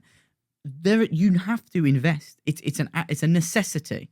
If you don't want to be working in the same job for 10 years and then eventually buy a house, if you want to get ahead, which is why trading cards offer that sort of that path. And I'm not saying it's definitely going to have an impact. Sorry, it's definitely people going out and doing stuff absolutely have an impact, because drinking vodka, you can forget about your worries for a night and do some stupid stuff, right? But on the long-term trend, these sorts of assets are going to be on the up, because people are now starting to understand the importance of them to move forward with their lives. I think I have, but I don't believe in young people enough. Like, people our age, I just don't. Like, look at. I'm on Instagram and Facebook all the time. Before this lockdown, it doesn't. I know people that are on 20 grand a year. I know people that are on 50 grand a year. I know people that are on 150 grand a year. They all have the same stuff on Instagram. They all do the same stuff. They're every 3 weeks. They're like, can't wait for my holiday. I'm going to Bali. Or you know what? And that's fine as well. If people are happy, if people are truly happy with that's fine. Live your life how you want. If you don't have to have these goals, you don't have to have this wealth built up. You can just live life. You can enjoy it, because we're not here for long. So do enjoy it. But yeah, I mean, I don't think these cards are going to drop to nothing. I don't think I bought them a champ 9 for 30 quid. I'm on about the sales of new stuff, though. I'm on about the sales of, like, for example, yeah, true. Like, I think it's going to be like Bellstars. I think you're going to have some still in stock. Yeah. Well, hopefully. Maybe. It's not a problem, but yeah, I think the answer to that question is probably in the middle of mine and Tom's opinion. Yeah. I think if you pick out the good bits from our opinions, you'll probably kind of get the idea of where it's going. But Pokemon's still going to be a thing, and it's going to be very interesting, though, because it is a brand new environment for all of this supply to hit graded cards and Pokemon, and for it to be in such short supply and then available again. It's going to be interesting. Look at in a year or so, let's look at the population of Diamond and Pearl holo cards, right? And Vivid Voltage holo cards, because obviously the main difference between WotC holos and Vivid Voltage holos is that in WotC you didn't have full art, secret rares, gold cards, blah, blah, blah, blah. You had the holos, that's it. Whereas in Diamond and Pearl, you still did have the primes, you had the legend cards, etc. You had all these different rarities still, but the holos weren't getting graded that much. Whereas now, I don't know the population right now, I probably should look. What's Lugia in? The Lugia holo from Vivid Voltage, I imagine that's been graded to smithereens. The Battle Styles Entei, I imagine that's been graded to smithereens, because people want these cards, so I'm really interested to see. The Lugia pre-release is the most submitted Lugia card I think I've seen outside of the Neo Genesis Lugia. Yeah, it's huge. Yeah, to be fair, Lugia's been on a bit of an uptrend. Yeah, Lugia's been smashing it lately. Yeah, if you're looking at purely at value reason, that's good for me, because I've been selling a lot of Lugia. I remember it's just yours I've been seeing. Probably, but what I want to get on here as well is we spoke about the Frosted Kyrie video. We spoke about a lot of the value in Pokemon, and after speaking to Jake as well from Pokenomics, I have to think about it more. I'm not going to hold back. I'm going to continue speaking about the money aspect. I'm going to continue speaking about the value aspect, because it's a big part of the market. Thousands of people out there want to learn, and I'm someone with knowledge. I'm someone with experience who can help these people, and I'm not going to sit there and pretend like it doesn't exist. I'm going to go for it. I think it's important to do that. I'm not. Absolutely does. And you need to smash out because at the end of the day, the value is a real existence. Exists. You can exist, and you know. to just be like, oh, it doesn't exist. You're going to pee off some people, but realistically, it's what it most is, you know? people understand it is what it is. Well, if I had a load of Bitcoin and I could trade that in for a Bel Air mansion, I'd do it. Yeah. All I'm hearing is Tom the sellout at the moment. That's what I'm hearing. No. If I had anything, I would sell it. And it's like, I don't even mean I don't even mean in that. I don't even mean in getting into Pokemon and getting out. I just mean in like Connor's saying, people are really interested these days in growing what they have, with assets, which is really important. Like I saw someone on TikTok. It was a really cringy TikTok, but the quote was, many people in life, someone said, imagine playing Monopoly. It's very cringe. Imagine playing Monopoly and not buying anything that's going to grow you money in the game. Imagine if you just went around the board and collected $200 from Go each time. That's how many people live their life. Which again, if you're happy in that, that's completely fine. Go and have fun. Go and spend your $200. But other people want to buy the property on the board. And that property on the board nowadays isn't houses anymore. It's Pokemon cards. It's cryptocurrency. It's businesses. And that's a big thing nowadays is business. That is something that you can go into and it can change your life and give you something to do and give you a new look. So I think I want to, if I'd do it. I do buy cars to sell. I do buy cars to hold for many years. So it'd be dishonest, and I'd be doing a disservice to the audience if I didn't show my process and do what I do. Imagine me buying a box and a $10,000 box of Gym Challenge and not putting the price in the title, or not saying this is a $10,000 box of cards. Imagine acting like this is nothing. This is free. This is cheap. You disrespect it, yeah. It's worse, yeah. And I think I said this in Jake's, and I'd love to when I do speak to Frosted Caribou about that subject, I'd love to say this to her. In the fact that it's important to let people know the values, right? It's worse not letting people know, because if you don't let people know, it's going to give them. It's the same difference, right? If it's high, if it's low, or if it's dishonest, it's the same thing, and withholding it and withdrawing that information is just as damaging as putting it in could be. And it's worse. It's worse. And I said to you got to respect the audience, right? You got to respect the people here. If you're assuming that they're so brain dead that they can't look at a title and for themselves make their mind up on if is that a good thing or not. People are smart, people know what they want, and you can't just act like this title is ruining the hobby or ruining people's mind. I can't brainwash people. These are the smart people, who want to grow their future, especially the market that I'm catering towards. It's people looking at wanting to buy Pokemon cards and hold them for many years. That's a great thing to do, to be honest. So why not? Let's help them grow. Let's not help them succeed in that. Really, it'd right? be like you selling the Pokemon cards, us grading them. And then just say, oh, they're worthless. I'll take them off your hands. Like, it's gonna play the game. Yeah, it's not what we do. We do. I play the game. And we'll have a match. But what we do and what our market is. It's different. It's different to Frosted Carries, and that's fine. You know what I'm saying? If people don't like that, then don't like that. But those who do, and there are plenty of them, by the way, there are a lot of them. Then let's do that. And speaking of the Lugia, I remember the Shining Fate, the Shining Legends Lugia, the promo. I remember I bought a box on Amazon. It was like £75, and obviously that box once was £20 for sure, but I saw it on Amazon. I was like, that seems like a good price. So I bought 5 of them, 6 of them, opened them up. I was like, wait, I get a Shining Celebi, Shining Lugia, and then I get 8 packs. I was like, okay, right, I'll buy more. So I remember I went and bought more. I bought 30, I bought 40, and now they're with you. Well, they went to you guys to get graded, and that card now has gone from, in a 10, which is hard to get, of course, because this is a promo, gone from £200 to like a £800, £1,000 in a 10, and that's incredible, right? Like if someone and obviously I know £78 is a lot of money, and you can't just go and buy. Not everyone can go and buy 30, but if someone bought 10 of those for £700, and they can grade 10 of those potentially between £500 and £1,000, that's 10 grand. That's the game. And well, to be fair, best example. That's the reality. What's up on your Pokemon store now? The Team Rocket First Editions. Team Rocket First Edition. Me. Now who's the sellout? Yeah, now who's the sellout? But realistically, when I came over and showed you those cards, the most expensive card there was the Dark Charizard, and I bought that for £350. Yeah, it's now worth thousands. It's in a different ballpark, 20 times what I originally bought it for. And that was only 4 or 5 years ago. And it's not Bitcoin. But what it is a genuine way. If you buy the right cards, and I stress that, and get the right ones in the right condition, and you know what you're doing, there is a way to create a valuation add and to really create a business out of it. But you have the knowledge is key, and I would always stress that. And also, I think you have to have some sort of love for Pokemon. at the end of the day, because you need the knowledge has to be there, but you also have to kind of understand the market and the cards. Of course, yeah. And the reason people even want to collect in the first place. It's the You have to understand the mentality of why someone's going to buy that card. You can't go uni for 4 years. I mean, plenty of people do. You can't go uni for 4 years hating what you do, to then go and have a job for 30 years hating the job. If you want to get into Pokemon and you want to truly invest or truly buy or truly be a part of the hobby, you have to love it. You have to love what you're doing. Otherwise, you don't understand the customer. You don't understand who you're selling to, etc. And for us to withhold that information, for people like me and you guys not to speak like this, again, it's a disservice, because where are they going to learn from? You know what I'm saying? It's not a school. There's no course. They have to learn from people like us. So if I turn a blind eye to this, stop putting money in my titles, stop talking about the value side of Pokemon, who are they going to learn from? And if we're driven out the hobby, the Leon Harts, the SM Pratts, the Gemini, I'm not saying they are, but if all those people that Frost of the Caribou included in her video didn't exist, boy, it's dangerous. Especially the genuine voices. So you know what I mean? We've seen what happened with the bald guy. What's his name? Oh, Collectibles Guru. Collectible Guru. Yeah. If 80-90% of this market was him and his type of go buy this on TikTok, bang bang bang bang bang, tens of thousands of dollars, that's a much different market and a much different conversation. So us doing this podcast and saying, yes, these cards have value.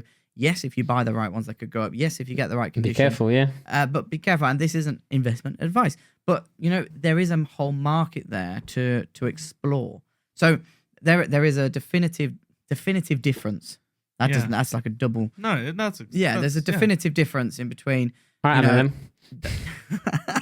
those two advice and these sorts of podcasts. If you're listening to them, this one I can see has run for an hour and 25 minutes already. If you're actually bothering to listen to this here, most people can't be bothered. So you're learning more than the other people who are like, I can't be bothered. We never give investing advice, but I'm about to give what my investing advice is right now. Learn. Whatever you're going to invest in, learn. Yeah. Back to front, top to bottom, everything about it. If you don't know it, don't do it. Don't do what I did with Deliveroo. Did I tell you guys? No. So I order Deliveroo all the time, right? I'm a fatty, but I order it all the time. I can't cook. Laura works at Pokerun. I'm on my own. I order Deliveroo a lot. Recently on the app, it popped up saying we're going. The delivery IPO is on its way. IPA, I'd buy that. The IPO is on its way. Invest. So I enrolled to invest. They said we'll you can apply for shares. I applied for as many as I could get. I put in I think £1,000 was the max. I was like, I put £1,000.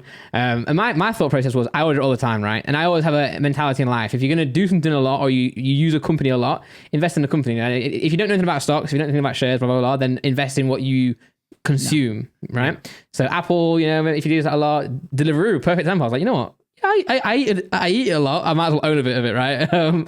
So I applied, and they said, we'll give you a scale of how much you use the company. How much you use the company means you get more shares, blah blah blah. I put £1,000 in. They emailed me yesterday or the day before saying, congratulations, you've got so-and-so shares, which are valued at £998. So at 1,000, I got 998 of them. I thought, that's because I use the service loads. Let's go. I went to Twitter, typed in Deliveroo shares to see, my other brothers and sisters out there winning, and the first thing I saw was Deliveroo's IPO disaster. A company drops like 30-40% in a day and lose 2 billion valuation of the company.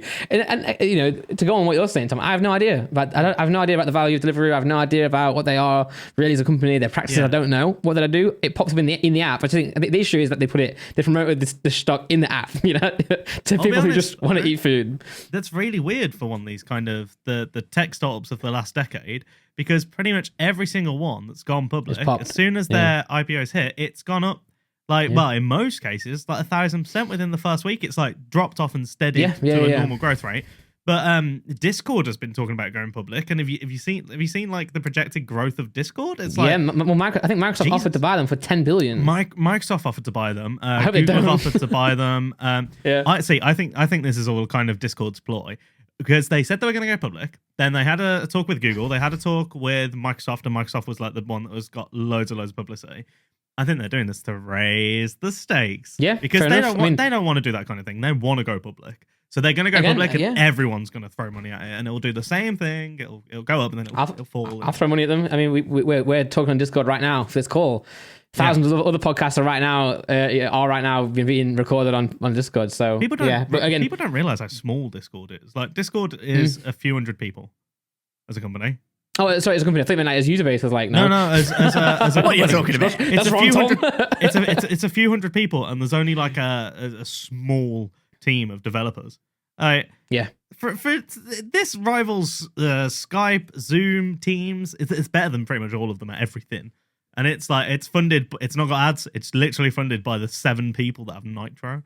Yeah, so it's like, oh, yeah, I have Nitro. I do really hope that they do well for themselves. I would hate to see it go to Microsoft because in the past, Mixer was closed now. It's a failure.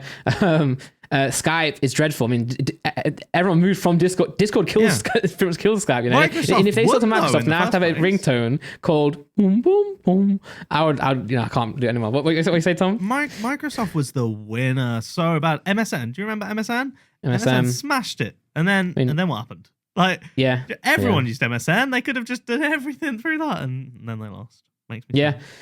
So the moral of that story is, invest in what you know. And if you want to get to the top of the Pokemon game, it honestly isn't hard if you just research the cards. The amount of people going around buying the wrong sort of card or buying cards for this reason, which is fine. If you want a card, buy a card. But it's not hard, honestly, to go and buy the cards that you'll win on if you're looking purely for an investment and purely for a collection purpose. I mean, Japan is huge right now. Go and buy Japanese cards. Honestly, that's one tip I'll give you. Buy Japanese cards. You can literally you see all the apps and stuff where you can invest £1, invest £10. It's not very exciting looking at it in a portfolio, but you can literally buy a raw card for £1 and build it on from there. So I don't know. I think the market overall is going to be big. Deliveroo was an interesting one. The only reason why do you know the reason why it fell so much? I think now I've looked into it, which by the way you should do before you invest. I think the way the treatment of their actual drivers is bad. They pay them very, very little, which I mean maybe now I'll stop using. Maybe now I've invested, I'll stop using Deliveroo as much as I do. And I think Amazon were involved. Yeah, I think Amazon were involved with District. Were involved with Deliveroo, and I think they pulled out. Or they distance themselves. So Uber, you know how recently they're going to have to pay minimum wage and do holidays. So they're all worried that the government are now going to require that of Deliveroo and other Uber Eats, all of those such services. But on top of that, all of the big investment banks pulled out of investing in Deliveroo. Yeah. So that's why they were advertising to your app. Yeah, that's literally why. Yeah, they because they had to select as many people as possible, like me, which I think is the word. Have you seen that YouTube ad that goes, "Money doesn't grow on trees; it grows in Amazon"? And it's it's literally you always get those on. Do you want to earn £6,000 per month? That the amount of ads every time I go on YouTube now. I'm pretty sure it's because you just watch like the Telegraph videos and stuff all the time. The Telegraph. The Financial Times. CNBC's got good documentaries on business. It talks about business trends. But literally every YouTube ad I get now is, "Do you want to earn £1 million per day?" It's like, no, I don't want to work for Avon. Yeah. Thanks. But then, yeah. I mean, but then again, Deliveroo, I use it every day. So I was like, you know what, man, take a punt. I use it a lot, so that's my reason, which is not the right reason at all. But and that's why they put it in the app, because to give it to fatties like me. But see where it's going. I'm not selling it. I'll see where it goes. We can't have Deliveroo here, or else we definitely would fit that investment as well. Let's be honest. It'd be cold. Yeah, it'd be very cold. Yeah, but it's weird times living in the Pokemon market, in the creator card market, in just society, in the world. It's weird times. No one really knows where we're going. But I know, like you say, I know this world is going up, right? And when I say this world, I mean the gaming side, the entertainment side, the Discord apps, the Deliveroos, whatever that. When I say Deliveroo, whatever that may be, the food services, this world that we're living in is growing. The cryptocurrency, the Pokemon. It's in it. What it is our generation growing up. It's us now finding what we enjoy. Growing up, just getting older. Yeah, getting older, but not growing up. That's a big part of it, and I'm excited for that. Such a British thing when we're finally allowed outdoors to go clubs and bars and stuff. Everyone's gonna zoom out, and then next week you're gonna have a text from your mate. "Oh, do you want to go out?" And you're like, "Nah, I'm playing Halo." Do you know what I mean? Like, it's gonna be such. I'm just tired, man. Yeah, I'm tired. It's gonna be such a British thing. Like, yeah, I went out last week. Or oh no, it's a bit too hot. Yeah.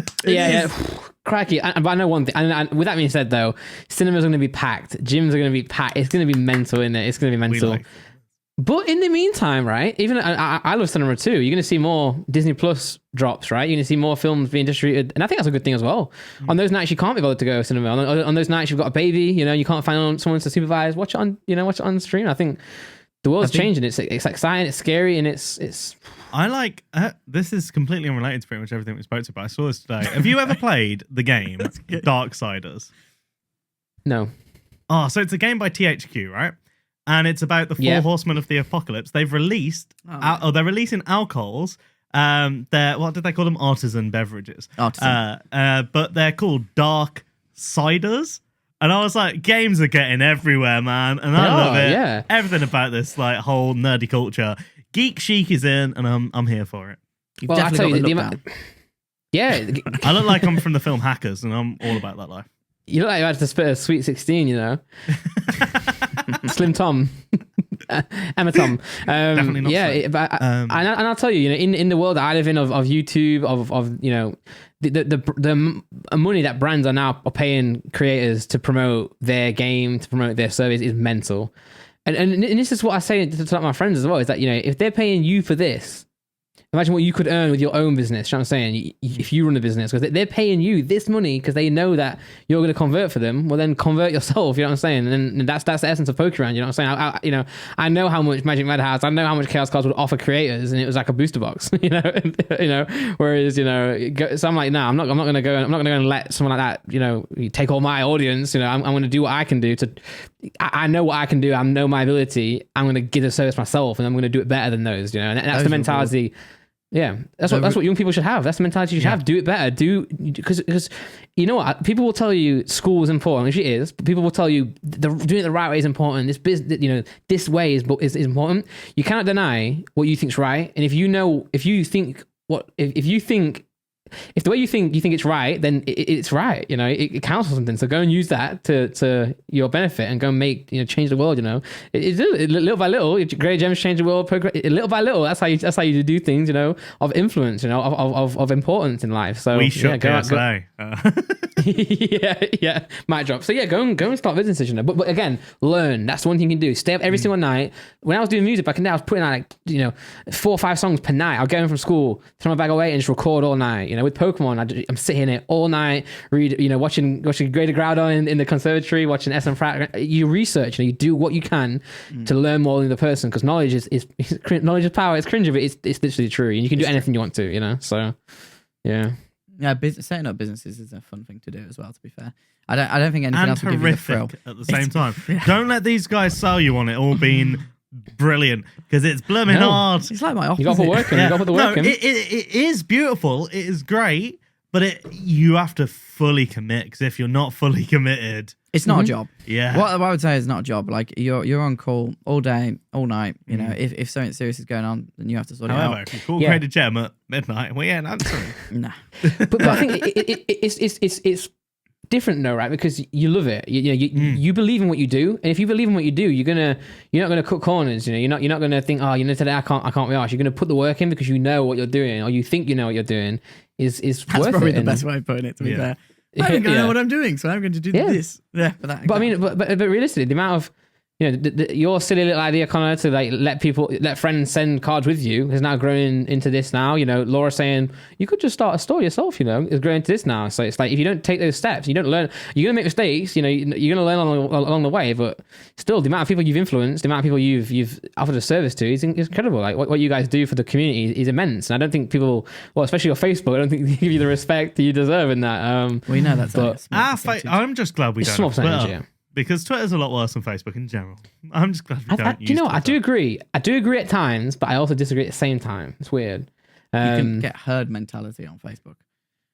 Trust me, you can get that on Twitter. Oh, yeah. Well, one person. I think what Facebook is, I think in groups especially, I think in Facebook, they don't think people see it. Do you know what I'm saying? I think in Facebook, they only think the people in that group will see what they say. Whereas Twitter, at least you know that everyone can see you.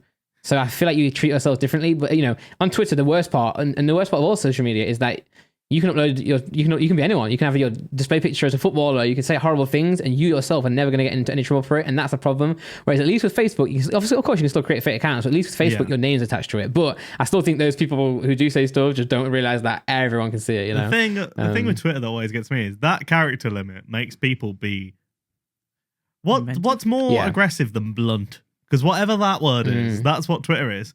They're just like, I could write a good argument here, but instead, that's the tweet.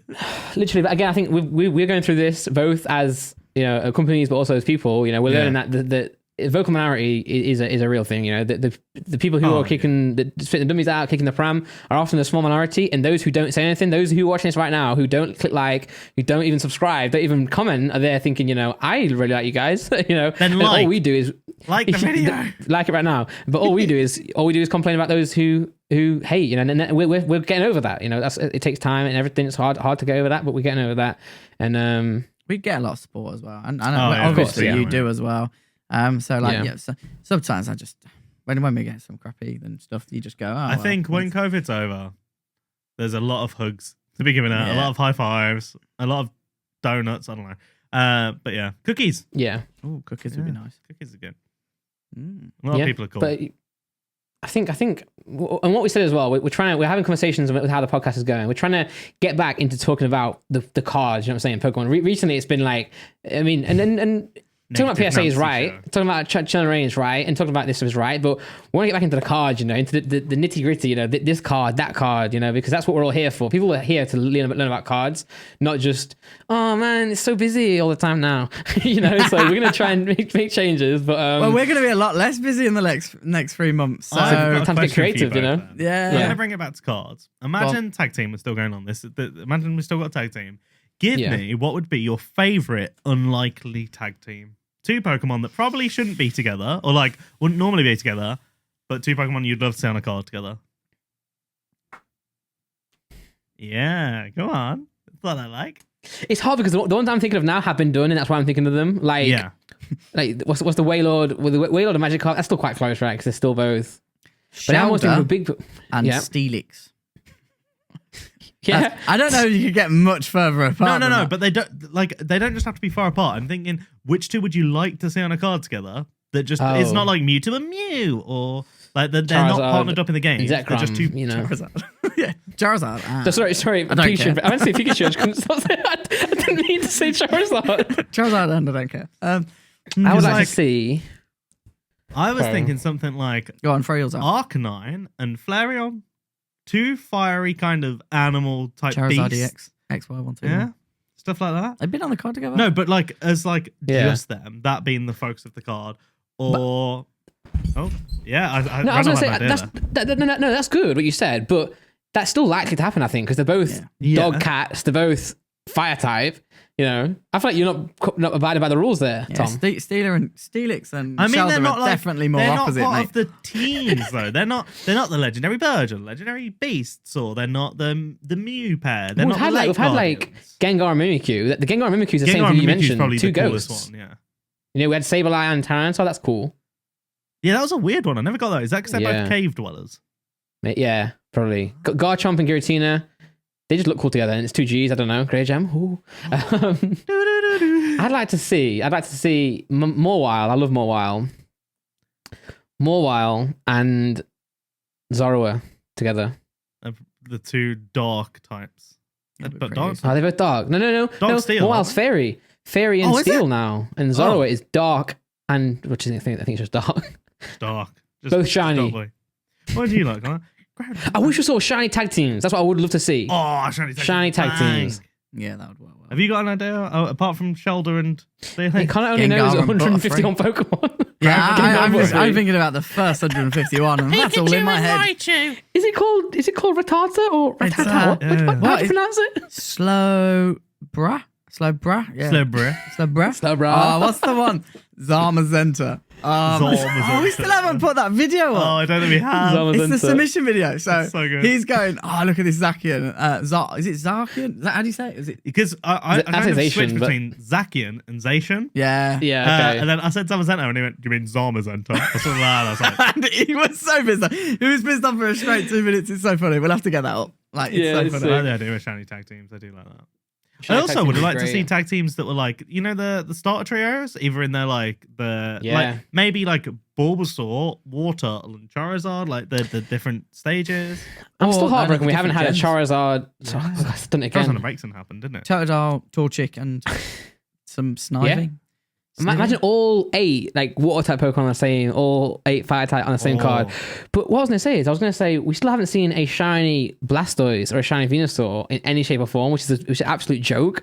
Like, the fact they didn't put it in Evolutions is already a joke. The fact they didn't put it in Hidden Fates is another joke. The fact they didn't put it in Shining Fates is... They could have put it in Shining Fates, right? They had the Venusaur VMAX and Blastoise VMAX as promo cards. Just shove it in Shining Fates, gold, right? Like the big bulb thing that's about goes all gold. Sick, man, yeah. That would look banging. Yeah. I don't know what Blastoise And is also, shiny is off the top of my head. I know Charizard is like the big card as well, but I would love to see, like, a baby shiny Charizard. So, you got a baby shiny Charmander, I'd love to see a baby shiny Charizard. Those cards I like those cards more than the full arts, to be honest. They're so cute. Yeah, cute. And they're pretty good. I really like them. I think the baby shinies, they're a lot more fun to pull because like they're different rather than the full arts for sure. I'm trying to think of like an Electrode exploding into a Tyranitar or something, but like... Or like Tyranitar holding it. Yeah. That'd be sick. Yeah. Or Cinderace. Imagine Cinderace with like a Voltorb in its hand. Yeah, booting it. Yeah, it's a good idea. Yeah. I wonder if you think obviously holographic cards again with the Galaxy Cosmos foil again. That's what people we see it in promo obviously, and they look so good. Promos, right? They're so good, aren't they? It makes it so much better. Like, I don't think so.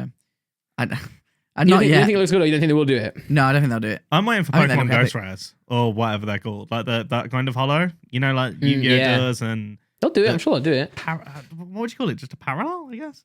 Listen, that kind of thing. The same way other grading companies are coming at PSA, other TCGs are coming at Pokemon. You got Digimon, you got Dragon Ball Super, just looks incredible, right? So Pokemon got to be there thinking, we've got to increase our artwork, which they are doing with the Moltres, with the Tyranitar Ultimate Arts, but we've got to do something. Pokemon's always the main focus, but people can't deny that Digimon and Dragon Ball they're cooler designs at the moment. Like they're smashing it in that department. Say you pay £4 for Pokemon and £4 for Dragon Ball Super, you're gonna get way more enjoyment out of Dragon Ball Super purely with the way it looks, and that's a trading card game as well. It's not like sports. That's a game still, and they still manage it. So I'd like to see that. And I think they're getting there. I think the artwork now is incredible. It is better than the old art. Taking out nostalgia, it is undeniably better. Well, I think it's not really fair to even match them up, is it? A lot of it's the same. No, it's not fair. Well. Yeah, they've got 20 years worth more experience. Like Sugimori is not there doing he's mental now. Yeah, it's like I've progressed myself as an artist in the past 20 years. I can do more. Yeah. I've got more character time. Like I've got more of a personality that I felt through this character. So yeah, I love the new stuff. Everyone goes on about the old stuff. I love the new stuff. Yeah, I love both. Yeah. I only love the old stuff. The new stuff is irrelevant. Absolutely. Do not buy the new stuff. You must come to us. Unless you buy it from Pokeran.net. And yes, but even he's got Watsy now on his site, so only go watch it. No, I'm only playing. Check out Pokeran. There's a small section right now of Watsy stuff there, so check that out. No, it's, base set first edition booster box. I heard. Yeah, that's what he's got. I wish. I'm gonna base set. I want to open that base set box. I don't know because it's not worth it. Come on, just do it now. Just go and grab it and just no. I have this box that I don't know what I'm going to do with it yet. I showed it to you guys. Yes, I bought this with like a plan to do a box break, and then I'm like, do I open it myself? I have no idea what to do with it. I'll trade you for a modern common Pikachu. You haven't done a box break in a while. You should get out and do one. I know, I should do one. You should do one for April Fools and then just have like a fake box. Psych. Yeah, but still charge the money. Had the main box, like say that box there, but also had like a fake box, like a super obviously fake box, and be like, "Scary sick," and then like have two lots of names and be like, "Oh, cool, you got a Mega Gengar from Gym Challenge or whatever," and just be like, people will be like, "Excuse me." No. So you pull a holo. Oh, well done. You got Blaine's Charizard. April Fools, and then you pull a different name out. Is that what you're saying? No, I'm saying have a fake box first, like a really bad fake box. Like the ones where it's like Pokemon Go cards. But Logan did that. Yeah, but it didn't do it on April Fools. No, he didn't. And was that the video that no one watched? Oh, no, that was the first one, right? What do you mean? Dad, he got loads of views. Yeah, but it was all just businesses trying to earn some money. It was the second one. Yeah. Crypto. Money. I don't know what to do with it. I mean, part of me wants to just open it. No, that'd be good. Part of me knows that like I shouldn't do that, What do you mean? But part of me wants to show people. I want to open it and show people like I paid this much for it. That's what I do back in the day. All my content would be back in the day would be buying this card, grading it, and then seeing how it comes back as in the whole process. But it's just can't do it now. 3 months to open it then, so you can submit it. Yeah, and then wait for it to come back. But no. Yeah, I mean, so for example, I want to open it in a Hidden Fates ETV and literally value it all up, from the sleeves, from the bottom, just to show people that, this is why it's so sought after. Deriums used to do those quite well, didn't they? remember when they Yeah. used to do 1,000 packs and they used to like tally up the values at the end? Yeah. Those were good videos. You could definitely take something off.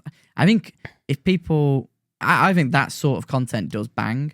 Realistically, like people are interested, and especially when you put the numbers on there, they do, and the totals, Yeah. and maybe a little sound effect. Well, you're going to do it a lot better than me, but like people do want that content. They Well, do it's what want to Max see it. Mofo Yeah. did. It's what Max Mofo's Yeah. always done. He's Leon got Hart- the biggest the- Pokemon channel in the world, I think.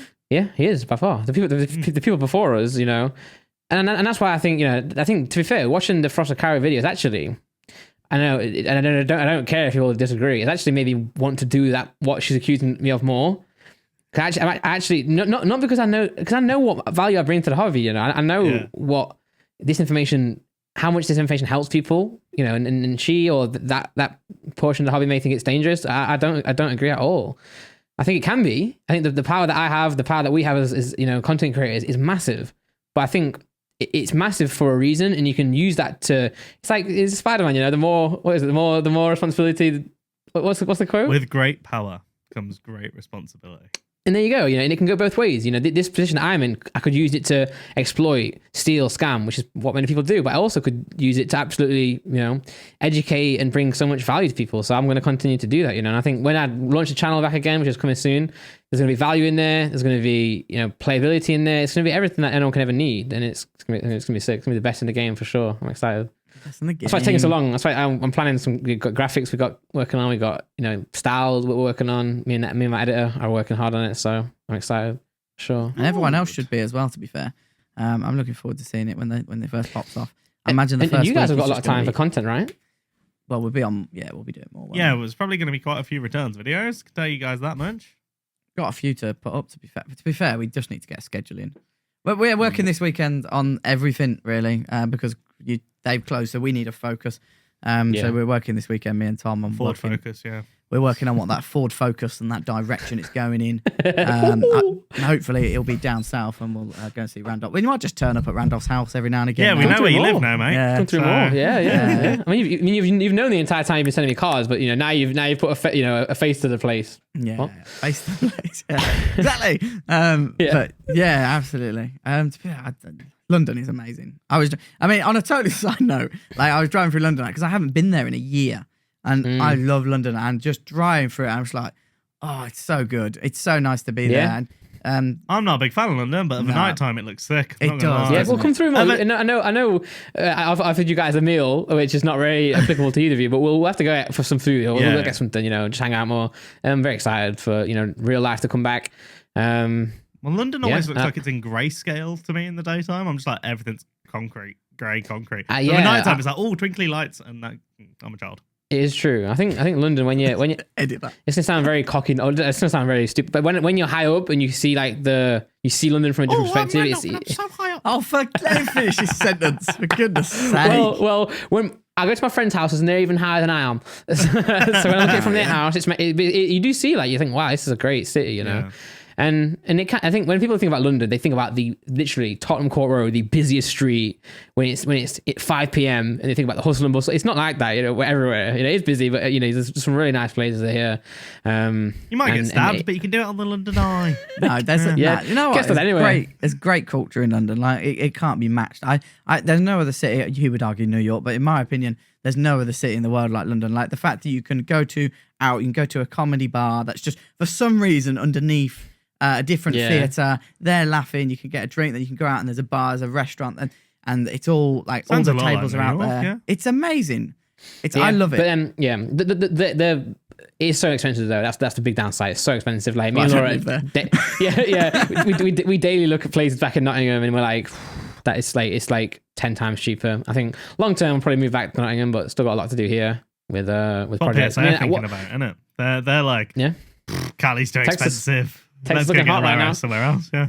Yeah, I mean, I always forget as well that I've got, like, you know, I'm doing the Pokemon thing very heavily right now, but I do forget that I've got a whole like other side of me, like music that I need to get back to, you know, YouTube that I need to get back to, and friends, I've got friends, you know, I need to see, but I'm really in I love Pokemon, you know, that's why I'm here, but I'm excited for some non-Pokemon to come back, you know, some real life. So some cinema. We watched, Laura and I watched all the Marvel together. That was sick. And then got a new TV, which makes no sense. You watched all the Marvel, Then you watched all the Marvel and then went, I think we need a new TV. You're watching Guardians on the new TV. When you came in, we just turned it on to check the quality of the TV. Oh, is that what it was? Oh, yeah, because that TV would be bad. Yeah, to be fair, mate, the blacks were not very contrasty. Yeah, what you on about, man? What you on about? No, we clicked it and skipped through. We've already seen it. We did Endgame the other day. Laura cried her eyes out. But yeah, so now we've got to find another series to watch. Maybe Harry Potter. Have you been watching the TV shows? Yeah, we've watched all of WandaVision. We're an episode behind on the Falcon because we were like, there's no point watching the Falcon while we watch the rest of it. Let's get the films done, then watch the Falcon. But we watched the film so fast that we were hoping that by the time we're done, the whole series is out. But it's like episode 3 now, isn't it? So episode 3 today. Very good. Today. Oh, yeah. Friday. Because it comes out on Friday. So. Oh yes, of course, Friday. But I think that's it for the podcast. I mean, this part of it, we probably should just continue talking privately. Really, like, we've just gone into the private conversation part. You're welcome to stay and listen if you wish. But I feel like at some point we should just do an after show where we just record like the next hour of our Discord call where people just go, "These guys are idiots." Yeah, it's not Pokemon. They just talk about nerdy stuff like non-stop. It's nothing else. Oh, have you seen the new Streamlabs plugin? It's quite nice. All this type of stuff. I love the voices that are coming out. I won't mind, but yeah, that's so accurate. Yeah. It's like we're taking the piss out of ourselves, but it's true. Yeah. Well, that's it from me. Love you guys. Like the bloody video though. Like the video, subscribe. We're so let's just explain. Clips have died a little bit because obviously we're all so busy. And I'd love to sit and clip up clips, but don't have the time. We're gonna look for some people to do the clips for us. Well, obviously we'll pay them. It's a job. It's not just like, oh mate, do this for me. Yeah. I mean, Tom's the highest viewed clip on the channel, I think. Maybe the highest viewed video in general on the channel. What can I say? That's after you were thinking, that's after you said don't put me on thumbnails. Yeah, you're the biggest. Well, can't use that argument anymore, bro. What can I say?